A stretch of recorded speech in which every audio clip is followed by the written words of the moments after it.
Hi hello ನಮಸ್ಕಾರ ಎಲ್ರಿಗೂ. SVB official ಚಾನಲ್ಗೆ ಸ್ವಾಗತ ಸುಸ್ವಾಗತ. ನಾನು ನಿಮ್ಮ ಪ್ರೀತಿಯ ನಿರೂಪಕ ಹಾಗೂ ಗಾಯಕ ವರ್ಧನ್ ಬಾಲು. ಇವತ್ತಿನ ನಮ್ಮ ಗೆಲುವಿನ ಪಯಣ ಕಾರ್ಯಕ್ರಮದಲ್ಲಿ ಮುಖ್ಯ ಅತಿಥಿಯಾಗಿ ಶ್ರೀಯುತ MD ಲಕ್ಷ್ಮೀನಾರಾಯಣ ಅವರು ಬಂದಿದ್ದಾರೆ.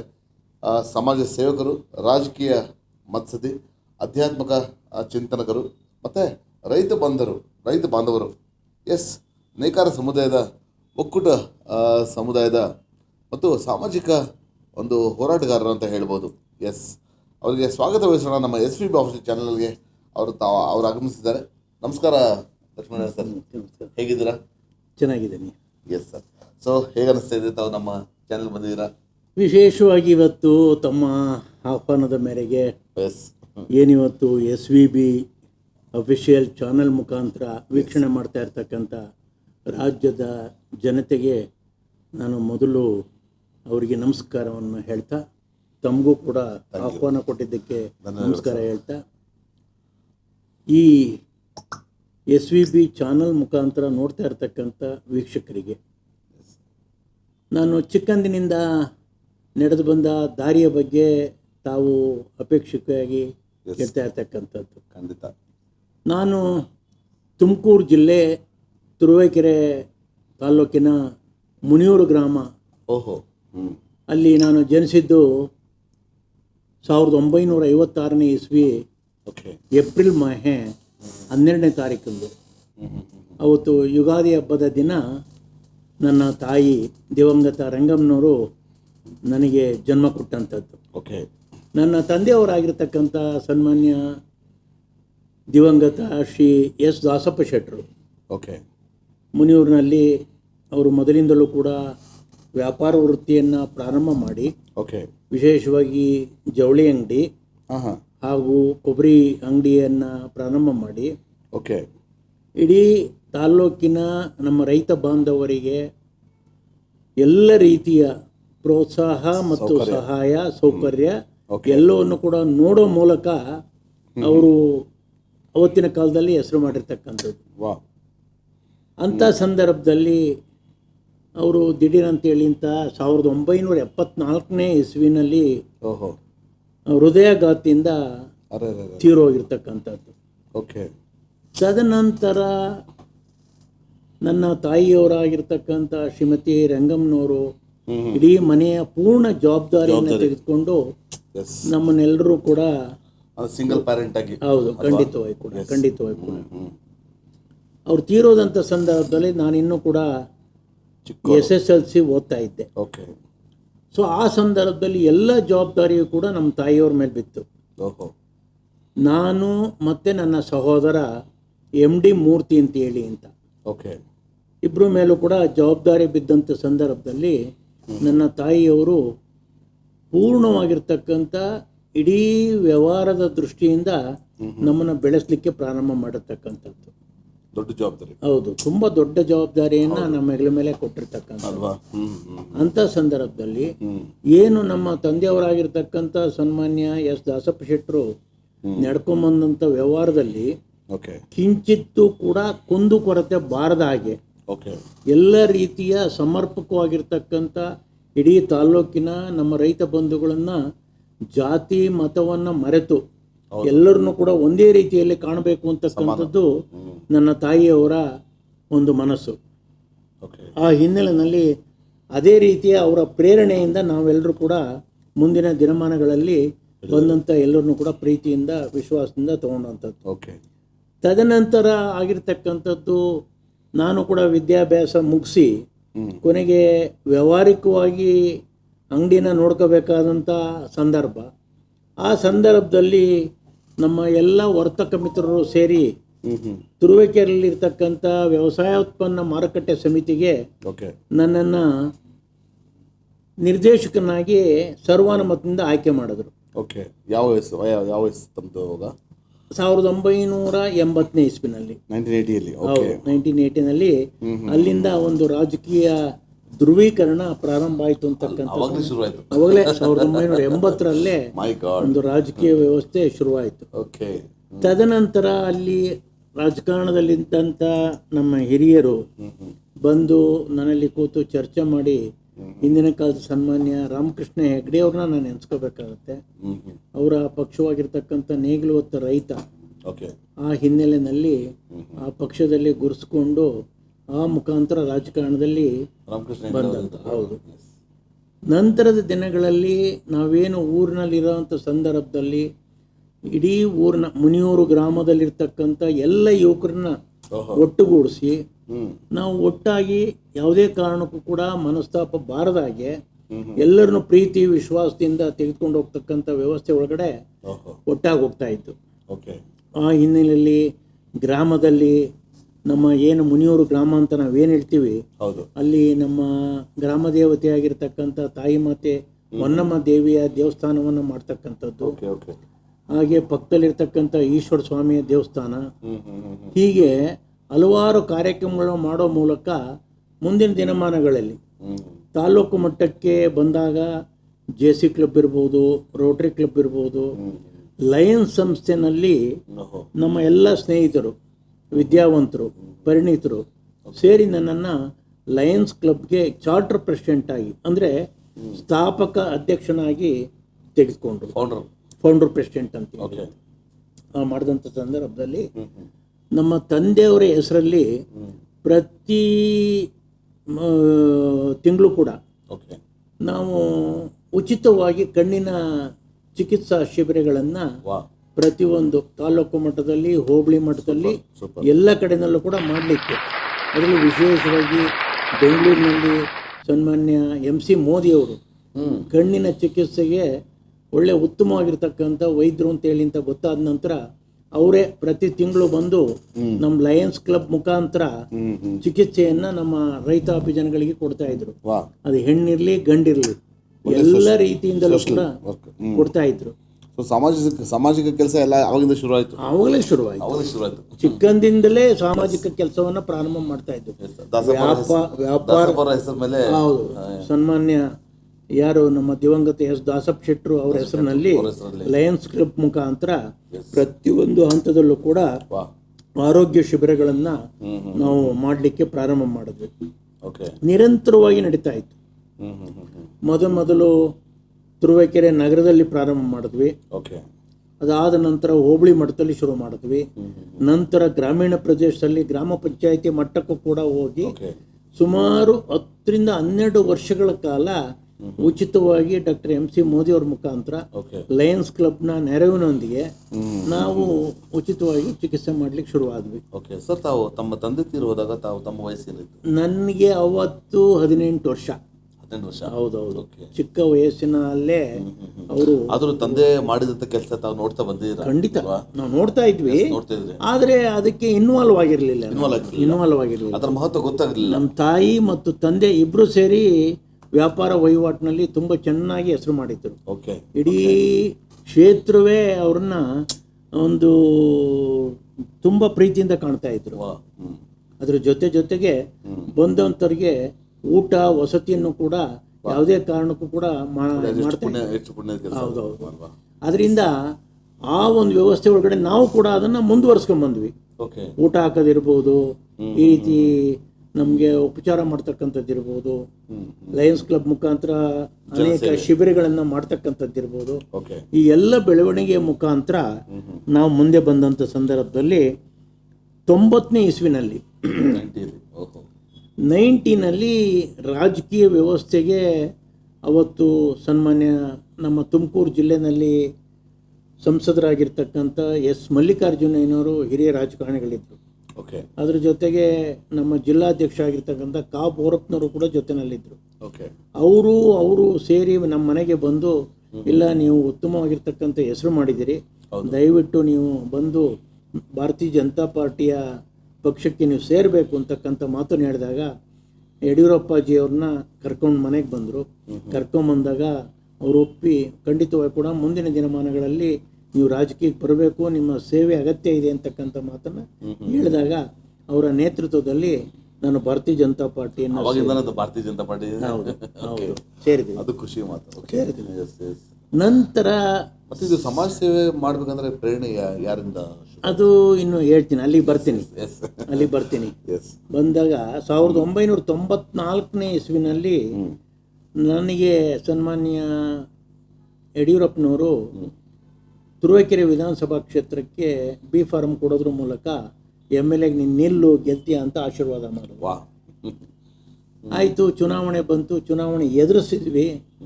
ಆದರೆ ಆ ಒಂದು ವ್ಯವಸ್ಥೆನಲ್ಲಿ ನನಗೆ ಸ್ವಲ್ಪ ಮತಗಳ ಅಂತರದಿಂದ ಸೋಲುಂಟಾಯಿತು. ಅದಾದ ನಂತರ ನಾನು ಹಠಬೆಡದ ವಿಕ್ರಮನಂತೆ ಹೋರಾಟ ಮಾಡೋ ಮೂಲಕ ಸೋತ್ರು ಕೂಡ ಚಿಂತೆ ಇಲ್ಲ, ಯಾವುದೇ ಕಾರಣಕ್ಕೂ ಕೊಡಬಾರ್ದು ಅಂತಕ್ಕಂಥ. ನಮ್ಮ ಚಾನಲ್ ಇವತ್ತು ಬಂದಿದ್ದೀರಾ? ಹೌದು. ಚಂದ್ರ ಬಂದಂಗಿದೆ, ಆ ಚಂದ್ರ ಮೇಲೂ ಗ್ರಹಣ ಇರುತ್ತೆ ಸರ್. ಖಂಡಿತ. ಸೊ ಆ ಗ್ರಹಣ ಆಗಿತ್ತು. ಹೌದು, ಗ್ರಹಣ ಆಗಿತ್ತು. ಆದರೆ ಯಾರೂ ಕೂಡ ಕುಗ್ಲಿಲ್ಲ. ನನ್ನ ತಾಯಿ ಆಗಲಿ, ನನ್ನ ಸಹೋದರ ಮೂರ್ತಿಯವರಾಗಲಿ, ಆಮೇಲೆ ನಮ್ಮ ಮಕ್ಕಳು ಕೂಡ ಅಷ್ಟೇ. ಜೊತೆಯಲ್ಲಿ ನನಗೆ ಒಬ್ಬರು ಹೆಣ್ಮಗಳು, ಇಬ್ಬರು ಗಂಡು ಮಕ್ಕಳು, ನನ್ನ ತಮ್ಮನಿಗೆ ಒಬ್ಬ ಮಗ ಒಬ್ಬ ಮಗಳು. ಹಾಗಾಗಿ ಯಾರು ಕೂಡ ನಾವು ಬಗ್ಲಿಲ್ಲ. ಸೊ ನಿರಂತರವಾಗಿ ಸೇವೆ ಮಾಡ್ತಾ ಬಂದ್ವಿ. ಕಣ್ಣಿನ ಚಿಕಿತ್ಸೆ ಮತ್ತು ಎಲ್ಲ ರೀತಿಯ ಆರೋಗ್ಯ ತಪಾಸಣೆಗಳು ಮತ್ತು ಎಲ್ಲ ರೀತಿಯ ಅನ್ನದಾನ ಎಲ್ಲವೂ ಸೇರಿಕೊಂಡು ಕೊನೆಗೆ 99 ಬರೋಷ್ಟರಲ್ಲಿ ಇನ್ನೂ ಹೆಚ್ಚಿನದಾಗಿ ಹೆಸರು ಬಂತು. ಅವಾಗ ನನ್ನನ್ನು ಲಕ್ಷ್ಮೀನಾರಾಯಣ ಅಂತ ಯಾರೂ ಗುರುತಿಸಿರ್ಲಿಲ್ಲ. ನಮ್ಮ ತಂದೆ ತಾಯಿಯರ ಆದಿಯಾಗಿ ಅಣ್ಣಯ್ಯ ಅಂತಲೇ ನನ್ನನ್ನು ಕರಿತಾ ಇದ್ದಿದ್ದು. ಅವತ್ತಿನಿಂದಲೂ ಕೂಡ ಅಣ್ಣಯ್ಯ ಅಂತಲೇ ಹೆಸರು ಬಂದಿರ್ತದೆ. ಅಣ್ಣಯ್ಯ ಯಾವುದೇ ಊರಿಗೆ ಹೋದ್ರು ಕೂಡ ಈ ಸಲ ಅಣ್ಣಯ್ಯವ್ರನ್ನ ಗೆಲ್ಲಿಸ್ತೀವಿ, ಅಣ್ಣಯ್ಯವ್ರನ್ನ MLA ಮಾಡ್ತೀವಿ, ಅಣ್ಣಯ್ಯವ್ರನ್ನ ಶಾಸಕರು ಮಾಡ್ತೀವಿ ಅಂತ ಹೇಳ್ತಾ ಇದ್ರು. ಇಂಥ ವಿಚಾರದಲ್ಲಿ 99ರಲ್ಲಿ ಸುಮಾರು 20,000 ಅಂತರಗಳ ಮತದಿಂದ ನನ್ನನ್ನು ಜಯಶೀಲರನ್ನಾಗಿ ಮಾಡಿ ನಮ್ಮ ತುರುವೇಕೆರೆ ವಿಧಾನಸಭಾ ಕ್ಷೇತ್ರದ ಜನತೆ, ಇವತ್ತು ರೈತಾಪಿ ಜನ ನನ್ನನ್ನು ಶಾಸಕನಾಗಿ ಆಯ್ಕೆ ಮಾಡಿದ್ರು. ಅಂದಿನಿಂದ ನನ್ನ ರಾಜಕೀಯ ಒಂದು ಶಕ್ತಿ ಇನ್ನೂ ಕೂಡ ಹೆಚ್ಚಾಗಿ ಬರಕ್ಕೆ ತೊಡೀತು. ತದನಂತರ ನಾನು ಶಾಸಕನ ಆದ ನಂತರ ಇಡೀ ರಾಜ್ಯಾದ್ಯಂತ ಇರ್ತಕ್ಕಂಥ ಮೊದಲು ನಮ್ಮ ದೇವಾಂಗ ಸಮಾಜ ನಮ್ಮ ಹಂಪಿ ಹೇಮಕೂಟದಲ್ಲಿ ನಮ್ಮ ಕುಲಗುರುಗಳು ಶ್ರೀ ಶ್ರೀ ಶ್ರೀ ದಯಾನಂದಪುರಿ ಸ್ವಾಮೀಜಿ ಅಂತೇಳಿ ಅಂತ ಅಲ್ಲಿದ್ದಂಥ ಸಂದರ್ಭದಲ್ಲಿ ಅವರು ಕೂಡ ಎಲ್ಲ ಶುರು ಮಾಡಿಕೊಂಡು ನನ್ನನ್ನು ತದನಂತರ ರಾಜ್ಯದ ದೇವಾಂಗ ಸಮಾಜದ ರಾಜ್ಯಾಧ್ಯಕ್ಷನಾಗಿ ಘೋಷಣೆ ಮಾಡಿತು. ಇಡೀ ಸಮಾಜ ಸರ್ವಾನುಮತದಿಂದ ದೇವಾಂಗ ಸಮಾಜದ ರಾಜ್ಯಾಧ್ಯಕ್ಷನಾಗಿ ನನ್ನನ್ನು ಆಯ್ಕೆ ಮಾಡಿದ್ರು. ಅದಾದ ನಂತರ ನಾನು ರಾಜಕೀಯ ಶಕ್ತಿಯ ಜೊತೆಗೆ ನನ್ನ ಸಮಾಜದ ಬೆಳವಣಿಗೆಯನ್ನು ಕೂಡ ಮಾಡಲಿಕ್ಕೆ ಪ್ರಾರಂಭ ಮಾಡಿದೆ. ಅದೇನು ಹೇಳ್ತಾರೆ, ನಾವು ದೇಶ ನೋಡೋಕ್ಕಿಂತ ಮೊದಲು ನಾವು ಮನೆ ನೋಡ್ಬೇಕಂತ. ಸೊ ಆ ರೀತಿ ಸಮಾಜದ ಬಗ್ಗೆ ಒಂದು ಕಳಕಳಿ ನಮಗೆ ಇತ್ತು. ಖಂಡಿತ. ಆ ಹಿನ್ನೆಲೆಯಲ್ಲಿ ಅದಾದ ನಂತರ ಹಲವಾರು ವರ್ಷಗಳಲ್ಲಿ ಇವತ್ತು ನಾವು ಬೆಂಗಳೂರಿನಲ್ಲಿ ಒಂದು ಮಠವನ್ನು ಸ್ಥಾಪನೆ ಮಾಡಬೇಕು ಅನ್ನೋ ದೃಷ್ಟಿಯಿಂದ ಸನ್ಮಾನ್ಯ ಯಡಿಯೂರಪ್ಪನವರ ಆಶೀರ್ವಾದದಿಂದ ಇವತ್ತು ಬೆಂಗಳೂರಿನ ಪಕ್ಕದಲ್ಲಿರ್ತಕ್ಕಂಥ ನೆಲಮಂಗಲದ ಬಳಿ ಕೆಂಪಲಿಂಗನಹಳ್ಳಿ ಅಂತ ಹೇಳ್ತೀವಿ. ಅಲ್ಲಿ ಸುಮಾರು ಒಂದು 7-8 ಎಕರೆ ಜಾಗವನ್ನು ತೆಗೆದುಕೊಂಡು ಅಲ್ಲಿ ಮಠವನ್ನು ಕಟ್ಟಿ ಸ್ವಾಮೀಜಿಯವರ ಒಂದು ಶಾಖಾ ಮಠ ಅಂತೇಳಿ ಅಂತ ಪ್ರಾರಂಭ ಮಾಡಿ ಸ್ವಾಮೀಜಿಯವರಿಗೆ ನೆಲೆ ಮಾಡಲಿಕ್ಕೆ ಅಲ್ಲಿ ಕಾರಣೀಭೂತನಾದ. ಕೇವಲ ನಾನೊಬ್ಬನೇ ಅಂತ ಅಲ್ಲ, ನನ್ನ ಜೊತೆಯಲ್ಲಿ ಹಲವಾರು ನಮ್ಮ ಸಮಾಜದ ಪ್ರಮುಖರುಗಳು ಅವರೆಲ್ಲರೂ ಕೂಡ ಸೇರಿ ನನ್ನ ಜೊತೆಯಲ್ಲಿ ಕೆಲಸ ಮಾಡ್ತಕ್ಕಂಥದ್ದು. ಈ ಹಿನ್ನೆಲೆಯಲ್ಲಿ ಸ್ವಲ್ಪ ದಿವಸ ಕಳೆದ ನಂತರ ಇಡೀ ಸಮಾಜ ಹೇಳ್ತಾ ಇತ್ತು, ಕೇವಲ ದೇವಾಂಗ ಸಮಾಜಕ್ಕೆ ಮಾತ್ರ ನೀವು ಸೀಮಿತ ಆಗಬಾರ್ದು, ನಾವು ನೇಕಾರರೆಲ್ಲ ಒಂದಾಗಬೇಕು ಅಂತಕ್ಕಂಥ ದೃಷ್ಟಿಯಿಂದ ಇಡೀ ನೇಕಾರ ಸಮುದಾಯ ಎಲ್ಲ ಹಿರಿಯರು ಎಲ್ಲರೂ ದೇವಾಂಗ, ಸುಕುಳಶಾಲಿ, ಪದ್ಮಶಾಲಿ, ಕುರುವಿನ ಶೆಟ್ಟಿ, ತೊಗಟವೀರ, ಆಟಗಾರ, ಜಾಡ, ಗೋಷ್ಠಿ, ಹೀಗೆ ಎಲ್ಲ ಸಮಾಜದವರು ಸೇರಿ ನನ್ನನ್ನು ನೇಕಾರ ಸಮಾಜದ ರಾಜ್ಯಾಧ್ಯಕ್ಷನಾಗಿ ಘೋಷಣೆ ಮಾಡಿದ್ರು. ಅವತ್ತು ನಮ್ಮ ಜೊತೆಯಲ್ಲಿ ಸನ್ಮಾನ್ಯ KC ಕೊಂಡಯ್ಯನವರು ಹಾಗೂ ಇವತ್ತಿನ ವಿಧಾನ ಪರಿಷತ್ತಿನ ಸದಸ್ಯರಾದಂಥ ಸಹೋದರಿ ಶ್ರೀಮತಿ ಉಮಾಶ್ರೀ ಅವರು, ಹೌದು, ಭಾಳ ಮಲ್ಲಿಕಾರ್ಜುನ ನಾಗಪ್ಪನವರು, ಇನ್ನೂ ಕೂಡ ಮುಂತಾದ ಅನೇಕ ಹಿರಿಯರೆಲ್ಲರೂ ಕೂಡ ಜೊತೆಯಲ್ಲಿ ಸೇರಿ 16 ವರ್ಷಗಳ ಕಾಲ ಇದನ್ನು ಮಾಡಿ ಇಡೀ ನೇಕಾರ ಸಮುದಾಯವನ್ನು ಒಂದು ಮಾಡಬೇಕು ಅನ್ನೋ ದೃಷ್ಟಿಯಿಂದ ಓಕೆ ಓಕೆ ರಾಜ್ಯದ ಬೀದರ್ ಜಿಲ್ಲೆಯಿಂದ ಹಿಡಿದು ಓಹೋ ಚಾಮರಾಜನಗರ ಜಿಲ್ಲೆಯವರೆಗೂ ಕೂಡ ಓಕೆ ಜಿಲ್ಲೆ ಮತ್ತು ತಾಲೂಕು ಕೇಂದ್ರಗಳಲ್ಲೂ ಕೂಡ ಪ್ರವಾಸ ಮಾಡೋ ಮೂಲಕ ಸಂಘಟನೆಯನ್ನು ನಾವು ಮಾಡುತ್ತಾ ಬಂದ್ವಿ. ಓಕೆ ಆ ಹಿನ್ನೆಲೆಯಲ್ಲಿ ಮಾಡಿದ ನಂತರ ಪ್ರತಿಯೊಂದು ಕಡೆನಲ್ಲೂ ಕೂಡ ಅದರ ಜೊತೆಗೆ ಸನ್ಮಾನ್ಯ ಯಡಿಯೂರಪ್ಪನವರು ಉಪಮುಖ್ಯಮಂತ್ರಿಗಳಾದಂಥ ಸಂದರ್ಭದಲ್ಲಿ ನಾವು ನಮ್ಮೆಲ್ಲ ಪರಿಪೂರ್ಣವಾಗಿರ್ತಕ್ಕಂಥ ಶಕ್ತಿಯನ್ನು ಕೊಟ್ಟು ನೇಕಾರ ಸಮಾಜದಲ್ಲಿ ಬರ್ತಕ್ಕಂಥ ಎಲ್ಲ ದೇವಾಂಗ ಸಮಾಜ, ಸುಕುಳಶಾಲಿ ಸಮಾಜ, ಕುರುವಿನಶೆಟ್ಟಿ ಸಮಾಜ, ತೊಗಟವೀರ ಸಮಾಜ, ಪದ್ಮಶಾಲಿ ಸಮಾಜ, ಆಟಗಾರ, ಕೋಟ್, ಈ ಥರ ಎಲ್ಲ ಸಮಾಜದವರು ಕೂಡ ದೇವಸ್ಥಾನಗಳು ಮತ್ತು ಸಮುದಾಯ ಭವನಗಳನ್ನು ನಿರ್ಮಾಣ ಮಾಡಲಿಕ್ಕೆ ಸನ್ಮಾನ್ಯ ಯಡಿಯೂರಪ್ಪನವರು ಸಂಪೂರ್ಣವಾಗಿರ್ತಕ್ಕಂಥ ಬೆಂಬಲ ಕೊಟ್ಟರು.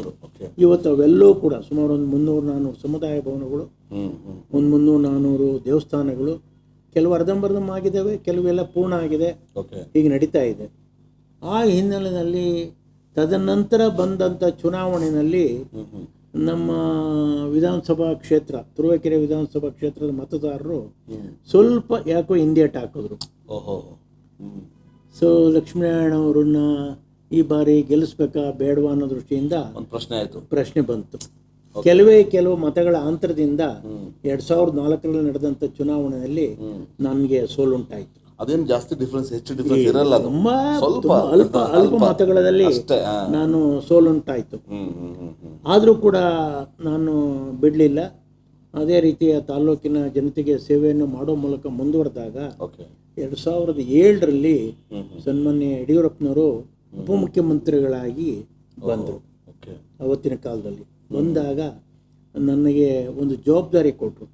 ಇಡೀ ರಾಜ್ಯಾದ್ಯಂತ ನೀನು ನೇಕಾರ ಸಮಾಜದಲ್ಲಿ ಹೆಸರು ಮಾಡಿದೆಯಾ, ಆ ದೃಷ್ಟಿಯಿಂದ ಸಂಘಟನಾ ಶಕ್ತಿ ನಿನ್ನಲ್ಲಿದೆ, ಆ ದೃಷ್ಟಿಯಿಂದ ನೀನು ಖಂಡಿತವಾಗಿಯೂ ಕೂಡ ಒಂದು ಜವಾಬ್ದಾರಿ ತಗೋಬೇಕು ಅಂತೇಳಿ ಅಂತ ಕರ್ನಾಟಕ ಕೈಮಗ್ಗ ಅಭಿವೃದ್ಧಿ ನಿಗಮ ಅಂತಕ್ಕಂಥ ಒಂದು ನಿಗಮವನ್ನು ನನಗೆ ಕೊಟ್ಟು, ಅದರಲ್ಲೂ ಕೂಡ ವಿಶೇಷವಾಗಿ ಕ್ಯಾಬಿನೆಟ್ ರ್ಯಾಂಕ್ ಕೊಟ್ಟು ನನಗೆ ಅಧಿಕಾರವನ್ನು ಕೊಟ್ಟರು. ಅದು 2012ರವರೆಗೂ ಕೂಡ ಆ ಅಧಿಕಾರ ನನ್ನಲ್ಲಿತ್ತು. ಸೊ ಅದರಿಂದ ಇಡೀ ಆ ಕೈಮಗ್ಗ ಅಭಿವೃದ್ಧಿ ನಿಗಮವನ್ನು ತುಂಬ ಚೆನ್ನಾಗಿ ನಾನು ನಿಭಾಯಿಸಿದೆ. ಆ ನಿಭಾಯಿಸ್ತಕ್ಕಂಥ ಶಕ್ತಿಯನ್ನು ಸನ್ಮಾನ್ಯ ಯಡಿಯೂರಪ್ಪನವ್ರು ಕೊಟ್ಟಿರ್ತಕ್ಕಂಥ ಈ ಹಿನ್ನೆಲೆಯಲ್ಲಿ ನಾನು ಎಲ್ಲವನ್ನು ಕೂಡ ತೆಗೆದುಕೊಂಡು ಹೋಗುವಂಥ ಒಂದು ಸಂದರ್ಭದಲ್ಲಿ 2013ರಲ್ಲಿ ಕೊನೆಗೊಮ್ಮೆ ಸನ್ಮಾನ್ಯ ಯಡಿಯೂರಪ್ಪನವರು BJP ತ್ಯಜಿಸಿ KJP ಕಟ್ಟುವಂಥ ಪರಿಸ್ಥಿತಿ ಬಂದಾಗ ನನ್ನನ್ನು ಆ ಪಕ್ಷದ KJPಗೆ ಜನರಲ್ ಸೆಕ್ರೆಟರಿಯಾಗಿ ಆಯ್ಕೆ ಮಾಡಿದ್ರು. ಅದರಲ್ಲೂ ಕೂಡ ಹೋರಾಟ ಮಾಡಿ ಇಡೀ ರಾಜ್ಯಾದ್ಯಂತ ನಾವೆಲ್ಲರೂ ಕೂಡ ಸಕ್ರಿಯವಾಗಿ ಹೋರಾಟ ಮಾಡಿದ್ವಿ. ಆದರೆ ಅಲ್ಲಿ ನಮಗೆ ಸ್ವಲ್ಪ ಸೋಲುಂಟಾಯಿತು. ಮತ್ತೆ BJPಗೆ ಜಾಯಿನ್ ಆಗೋ ಟೈಮ್ನಲ್ಲಿ ಅಲ್ಲಿ ಸ್ವಲ್ಪ ಅಡಚಣೆ ಬಂತು. ನೀವು ಮಧ್ಯದಲ್ಲಿ ನೀವು ಪಾರ್ಟಿ ಬಿಟ್ಟು ಹೋಗಿದ್ದೀರಾ, ಅದರಿಂದ ದಯವಿಟ್ಟು ಸದ್ಯದ ಪರಿಸ್ಥಿತಿಯಲ್ಲಿ BJP ಬರೋದು ಬೇಡ ಅಂತಕ್ಕಂಥ ಮಾತನ್ನು ಉಲ್ಲೇಖ ಮಾಡಿದ್ರು. ಆ ನಂತರ ಆ ಸಂದರ್ಭದಲ್ಲಿ ಸ್ವಲ್ಪ ದಿವಸ ನಾನು ಕಾಂಗ್ರೆಸ್ ಪಕ್ಷವನ್ನು ಸೇರಬೇಕಾದಂಥ ಒಂದು ವ್ಯವಸ್ಥೆ ಬಂತು. ಆದರೂ ಕೂಡ ಅಂಜಿಲ್ಲ. 2000 ಭಾಗಶಃ 16 ಅಂತ ಕಾಣುತ್ತೆ. 2016 ಅಂತ ಕಾಣುತ್ತೆ. ಆ ಟೈಮ್ನಲ್ಲಿ ಒಂದು 3-4 ವರ್ಷ ಕಾಂಗ್ರೆಸ್ ಪಕ್ಷದಲ್ಲಿ ಕೆಲಸವನ್ನು ಮಾಡೋದು.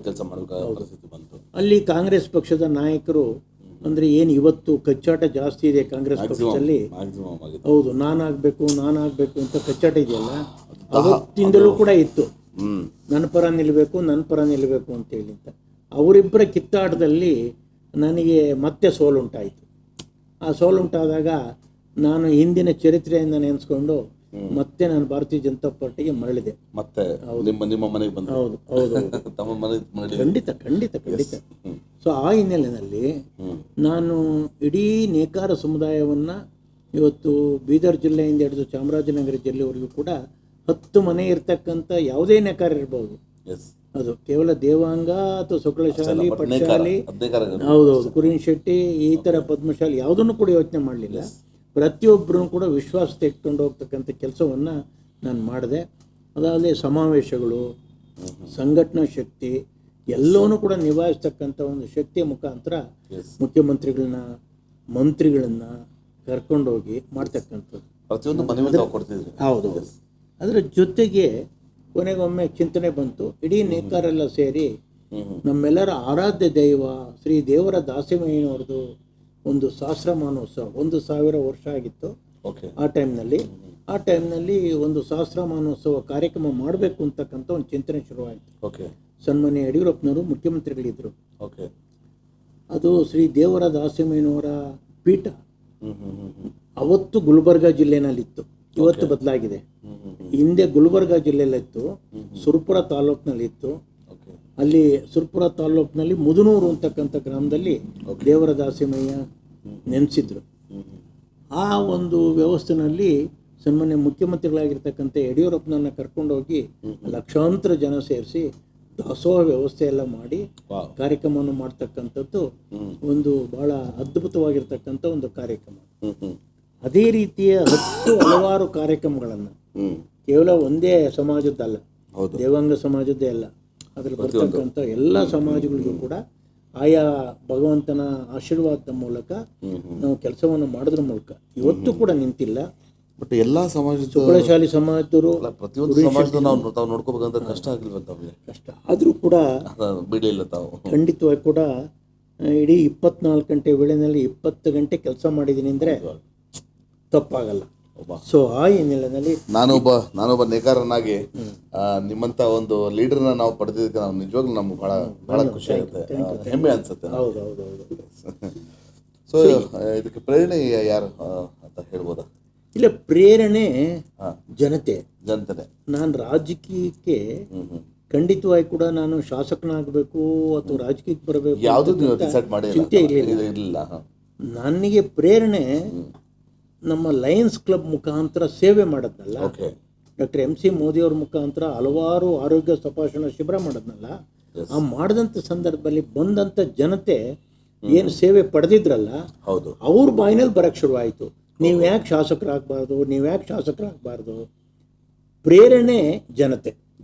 ಹೌದು, ಖಂಡಿತವಾಗಿ ಕೂಡ ಆ ಜನತೆ, ತುರುವೇಕೆರೆ ತಾಲೂಕಿನ ವಿಧಾನಸಭಾ ಕ್ಷೇತ್ರದ ಜನತೆನ ನಾನು ಯಾವುದೇ ಕಾರಣಕ್ಕೂ ನಾನು ಮರೆಯಕ್ಕೆ ಸಾಧ್ಯ ಇಲ್ಲ.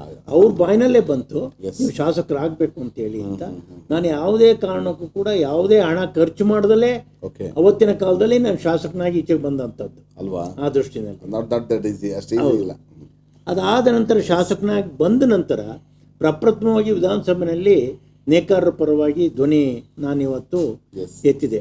ಏಕೆಂದರೆ ನೇಕಾರರು ಸಂಕಷ್ಟದಲ್ಲಿರುವಂಥ ಸಂದರ್ಭದಲ್ಲಿ ಉತ್ತರ ಕರ್ನಾಟಕದಲ್ಲಿರ್ತಕ್ಕಂಥ ಬಾಗಲಕೋಟೆ, ಬಿಜಾಪುರ, ಹಾವೇರಿ, ಧಾರವಾಡ, ಬೆಳಗಾವಿ ಈ ರೀತಿ ಇರ್ತಕ್ಕಂಥ ಅನೇಕ ಜನರಿಗೆ ಸಹಾಯ ಆಗಬೇಕು ಅನ್ನೋ ದೃಷ್ಟಿಯಿಂದ ಅವ್ರ ಪರವಾಗಿ ನಾನು ಪ್ರತಿಕ್ರಿಯೆ ತುಂಬ ಚೆನ್ನಾಗಿತ್ತು. ಎಲ್ಲೋದ್ರೂ ಕೂಡ ನಾನೇನಾದರೂ ಪ್ರವಾಸ ಮಾಡಿ ಆ ಭಾಗಕ್ಕೆ ಉತ್ತರ ಕರ್ನಾಟಕಕ್ಕೆ ಹೋದರೆ ನಾನು ಸಂಜೆ 6 ಗಂಟೆ 7 ಗಂಟೆಗೆ ಬರ್ತೀನಿ ಅಂದ್ರೂ ಕೂಡ ರಾತ್ರಿ 2 ಗಂಟೆ 3 ಗಂಟೆ ಆಗ್ತಾ ಇತ್ತು. ಆ ಊರಿನ ತಳಿರೋ ತೋರಣ ಕಟ್ಕೊಂಡು ಕಾಯ್ತಾ ಇದ್ರು ಜನತೆ. ಹೌದು ನಮ್ಮ ಶಾಸಕರು ಬರ್ತಾ ಇದ್ದಾರೆ ಅಂತ ಹೇಳಿ ಅಂತ. ಹಾಗೆ ಜನಗಳ ಪ್ರೀತಿ ವಿಶ್ವಾಸದಿಂದ ಇವತ್ತು ಕೂಡ ನಮ್ಮ ನೇಕಾರರ ಒಂದು ವಾತಾವರಣದಲ್ಲಿ ಒಂದು ಸಂಘಟನಾತ್ಮಕವಾದಂಥ ಶಕ್ತಿನ ಮಾಡ್ತಕ್ಕಂಥದ್ದು. ಅದರ ಜೊತೆಗೆ ನಮ್ಮ ತಾಲೂಕಿನ ಅಭಿವೃದ್ಧಿ ಬಗ್ಗೆ ಅದನ್ನು ಕೂಡ ನಾನು ಬಿಡಲಿಲ್ಲ. ತುರುವೇಕೆರೆ ನಗರಕ್ಕೆ ಕುಡಿಯ ನೀರಿಗೆ ಬಹಳ ಸಮಸ್ಯೆ ಇತ್ತು. ಅದರಲ್ಲಿ ಸಮಸ್ಯೆ ಇದ್ದ ಸಂದರ್ಭದಲ್ಲಿ ನಮ್ಮ ತಾಲೂಕಿನಲ್ಲಿ ಮಲ್ಲಾಘಟ್ಟ ಕೆರೆ ಅಂತೇಳಿ ಅಂತ ಹೇಮಾವತಿಯಿಂದ ನೀರು ಬರುತ್ತೆ. ಆ ನೀರು ಬರೋವಂಥ ಸಂದರ್ಭದಲ್ಲಿ ಇಡೀ ನಗರಕ್ಕೆ ಕೇವಲ 6 ತಿಂಗಳಲ್ಲಿ ಸುಮಾರು ಹಲವಾರು ಕೋಟಿ ರೂಪಾಯಿಗಳನ್ನ, ಅದು ಅವತ್ತಿನ ಸರ್ಕಾರದ ಸನ್ಮಾನ್ಯ ವಾಜಪೇಯಿ ಅವ್ರನ್ನ, ನಾನು ಅನಂತಕುಮಾರ್ ಅವ್ರನ್ನ ನೆನೆಸ್ಕೋಬೇಕಾಗುತ್ತೆ. ಸನ್ಮಾನ್ಯ ವಾಜಪೇಯಿ ಅವರು ಅನಂತಕುಮಾರ್ ಅವರು ಕರ್ಕೊಂಡೋಗಿ ಒಂದೇ ದಿನ ಖಂಡಿತವಾಗಿ ಅದ್ಭುತವಾದಂಥ ವ್ಯಕ್ತಿ. ನಮ್ಮ ಭಾರತೀಯ ಜನತಾ ಪಾರ್ಟಿಯ ಮೊಟ್ಟ ಮೊದಲ ಅಧ್ಯಕ್ಷರಾಗಿ, ರಾಷ್ಟ್ರೀಯ ಅಧ್ಯಕ್ಷ ಕೆಲಸ ಮಾಡಿದಂಥ ಅವರು ನನಗೆ ತುರುವೇಕೆರೆ ನಗರಕ್ಕೆ ನೀರು ಕೊಟ್ಟಂತರು. ಇವತ್ತು ಕೂಡ 24 ಗಂಟೆ ನೀರು ತುರುವೇಕೆರೆ ನಗರಕ್ಕೆ ಬರ್ತಕ್ಕಂಥ ವ್ಯವಸ್ಥೆ ಖಂಡಿತವಾಗಿ ಕೂಡ ಆಗ್ತಕ್ಕಂಥದ್ದು. ಈ ರೀತಿ ಖಂಡಿತ ಸೊ ಆ ಹಿನ್ನೆಲೆ ಅವರೆಲ್ಲರೂ ಕೂಡ ನಾನು ನೆನೆಸ್ಕೋಬೇಕಾಗುತ್ತೆ. ಎಸ್ ಎಸ್ ಇಂಥ ಒಂದು ವ್ಯವಸ್ಥೆನಲ್ಲಿ ನಮಗೆ ಇವತ್ತಿನವರೆಗೂ ಕೂಡ ಅವತ್ತಿನ ಪೀರಿಯಡ್ ಮುಗೀತು. ನಾವು ಕಂಪೇರ್ ಮಾಡಿ ನೋಡಿದರೆ ಇವತ್ತು ನೇಕಾರ ಉದ್ಯಮ ತುಂಬ ಬೆಳವಣಿಗೆ ಹೊಂದಿದೆ. ಸೊ ಅದರ ನೇಕಾರ ಹಿಂದುಳಿಯಲು ಅದಕ್ಕೆ ಆ್ಯಕ್ಚುಲಿ ಕಾರಣ ಏನಂತ ತಿಳಿಸ್ಬೋದು? ನೋಡಿ, ಇವತ್ತಿನ ಹೊಸ ತಾಂತ್ರಿಕತೆಯ ದೃಷ್ಟಿನಲ್ಲಿ ನೋಡೋದಾದರೆ ಓಕೆ, ನಾವು ಆ ಕಡೆ ಹೋದರೆ ಕುಳಿಮಗ್ಗ ಅಂತ ಕರಿತೀವಿ. ಕುಳಿಮಗ್ಗ ಓಕೆ ಓಕೆ, 2 ಕೈ 2 ಕಾಲು ಸಾಲಲ್ಲ. ಅಲ್ಲ, ಓಹೋ, ಮಗ್ಗಗಳು ಕೂತ್ಕೊಂಡ್ರೆ ಸ್ವಲ್ಪ ದಿವಸ ಆದ್ಮೇಲೆ 2 ಕಾಲು ಬಿದ್ದೋಗುತ್ತೆ, 2 ಕೈ ಬಿದ್ದೋಗುತ್ತೆ. 4 ಕೂಡ ಕೆಲಸ ಮಾಡಬೇಕು. ನಾವು ಡ್ರೈವಿಂಗ್ ಮಾಡಬೇಕಾದ್ರೆ ಯಾವ ರೀತಿ ನಾವು ಮಾಡ್ತೀವಲ್ಲ, 2 ಕೈ ಡ್ರೈವಿಂಗ್ ಇರುತ್ತೆ, ಕಾಲು ಬ್ರೇಕಿಂಗ್ ಇರುತ್ತೆ, 1 ಕ್ಲಚ್ ಮೇಲೆ ಇರುತ್ತೆ. ಹೌದು, ಮಗ್ಗದಲ್ಲೂ ಅದೇ ರೀತಿಯಲ್ಲಿ ಮಾಡುವಂಥ ಸಂದರ್ಭದಲ್ಲಿ ಮಾಡಬೇಕಾದ್ರೆ ಅದು ತದನಂತರದ ದಿನಗಳಲ್ಲಿ ಏನಾಯ್ತು ಅಂದ್ರೆ ಅವ್ರಿಗೆ ಇವತ್ತು ಹೊಸ ರ್ಯಾಪಿಯರ್ ಮಗ್ಗ ಇರ್ಬೋದು, ಚೈನಾ ಮೇಡ್ ಮಗ್ಗಗಳಿರ್ಬೋದು, ಬೇರೆ ಬೇರೆ ಬಂದಂತ ಕಾರಣಕ್ಕೋಸ್ಕರ ಈ ಮಗ್ಗದಲ್ಲಿ ಇದಂತ ಮಾರ್ಕೆಟಿಂಗು ನಮ್ಗೆ ಆಗದಲ್ಲೇ ತುಂಬಾ ತೊಂದರೆ ಆಗಿರ್ತಕ್ಕಂಥದ್ದು. ಅದನ್ನು ಸರ್ಕಾರದಲ್ಲಿ ಹೋರಾಟ ಮಾಡಿ ಕೆಲವು ಸಮಯ ನಮ್ಮ ಸರ್ಕಾರ ಇದ್ದಾಗ ಮಾಡಿದೆ. ಆದರೆ ಇತ್ತೀಚಿನ ದಿನಗಳಲ್ಲಿ 10 ವರ್ಷಗಳಿಂದ ನಮ್ಮ ಸರ್ಕಾರ ಬರಲಿಲ್ಲ. ಹಾಗಾಗಿ ಕಾಂಗ್ರೆಸ್ ಪಕ್ಷ ಬಂದ ಸಂದರ್ಭದಲ್ಲಿ ಮಂತ್ರಿಗಳು ಮತ್ತು ಮುಖ್ಯಮಂತ್ರಿಗಳು ನೇಕಾರರಿಗೆ ಸ್ಪಂದಿಸ್ತಿಲ್ಲ, ಯಾರು ಕಳಕಳಿ ತೋರಿಸ್ತಾ ಇಲ್ಲ, ಇಲ್ವೇ ಇಲ್ಲ, ಕಿಂಚಿತ್ತು ತೋರಿಸ್ತಿಲ್ಲ. ಇಲ್ಲ. ಅದರಿಂದ ನೇಕಾರರ ಹಿನ್ನಡೆ ಇವತ್ತು ಬಹಳ ಹಿಂದುಳಿದಿರ್ತಕ್ಕಂಥ. ಎಷ್ಟೇ ಮನವಿ ಮಾಡಿಕೊಂಡ್ರು, ಎಷ್ಟೇ ನೀವು ಅದಕ್ಕೆ ಸಲ್ಲಿಸಿದ್ರು ಕೂಡ ಪ್ರಯೋಜನ ಆಗಲಿಲ್ಲ, ಆಗ್ತಾ ಇಲ್ಲ. ಹೌದು. ಸೊ ಆ ದೃಷ್ಟಿಯಿಂದ ನೇಕಾರನ ಬದುಕು ಇವತ್ತು ಶೂನ್ಯ. ಆ ಹಿನ್ನೆಲೆಯಲ್ಲಿ ಇವತ್ತು ಕೈಮಗ್ಗ ನಿಗಮನೂ ಕೂಡ ಮುಳುಗಿಸ್ಬಿಟ್ಟಿದ್ದಾರೆ. ಹೌದು, ಈ ಕಾಂಗ್ರೆಸ್ ಪಕ್ಷದ ಇರ್ತಕ್ಕಂಥ ಮಂತ್ರಿಗಳಿರ್ಬೋದು ಮತ್ತು ಅಲ್ಲಿರ್ತಕ್ಕಂಥ ನಾಯಕರಿರ್ಬೋದು, ವ್ಯವಸ್ಥೆ ಸರಿ, ಅದನ್ನು ಕೂಡ ಮಾರಾಟ ಮಾಡಿದ್ದಾರೆ. ಉಳುಗಾಲ ಇಲ್ಲ, ಅಧಿಕಾರಿಗಳಿಲ್ಲ, ನೇಕಾರರಿಲ್ಲ. ಹಾಗಾಗಿ ನೇಕಾರರಿಗೆ ಭಾಳ ಇಕ್ಕಟ್ಟಾಗಿರ್ತಕ್ಕಂಥದ್ದು. ಈಗ ನೇಕಾರ ಹಕ್ಕಿಗಾಗಿ ತಮ್ಮ ಮುಂದಿನ ನಡೆ ಏನು? ಇಲ್ಲ, ಇವತ್ತು ಕೂಡ ಹೋರಾಟ ಮಾಡ್ತಲೇ ಇದ್ದೀನಿ. ಮೊನ್ನೆ ಗುಲ್ಬರ್ಗ ಹೋಗಿದ್ದೆ, ಬೀದರ್ಗೆ ಹೋಗಿದ್ದೆ, ರಾಯಚೂರ್ಗೆ ಹೋಗಿದ್ದೆ, ಕೊಪ್ಪಳಕ್ಕೆ ಹೋಗಿದ್ದೆ. ಎಲ್ಲ ಜಿಲ್ಲೆಗಳಿಗೂ ಕೂಡ ಪ್ರವಾಸ ಇವತ್ತು ಕೂಡ ಮಾಡ್ತಾ ಇದ್ದೀನಿ.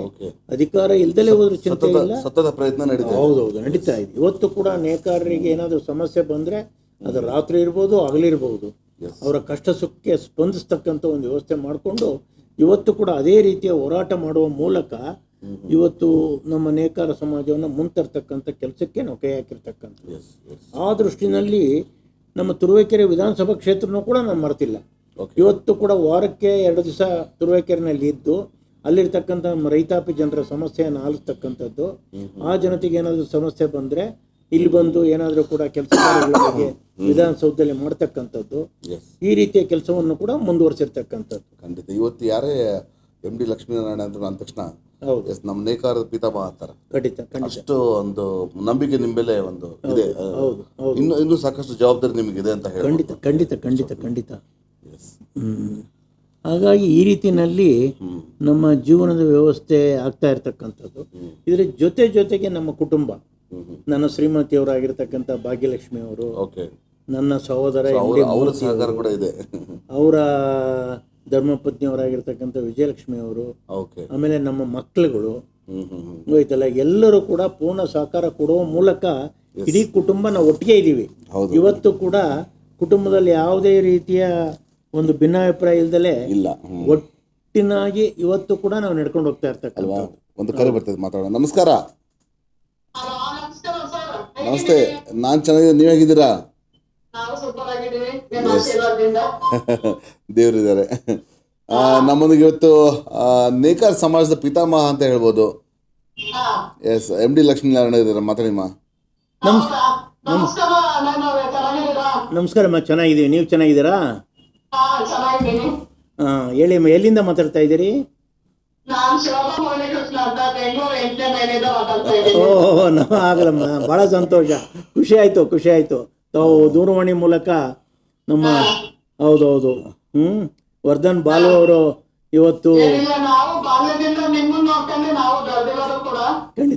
ಖಂಡಿತ ನೀವು ನೇಕಾರರ ಸಮಾಜದ ಭಾಳ ಕಳಕಳಿಯಿಂದ ಇವತ್ತು ಕೆಲಸ ಮಾಡ್ತಾ ಇದ್ದೀರಿ.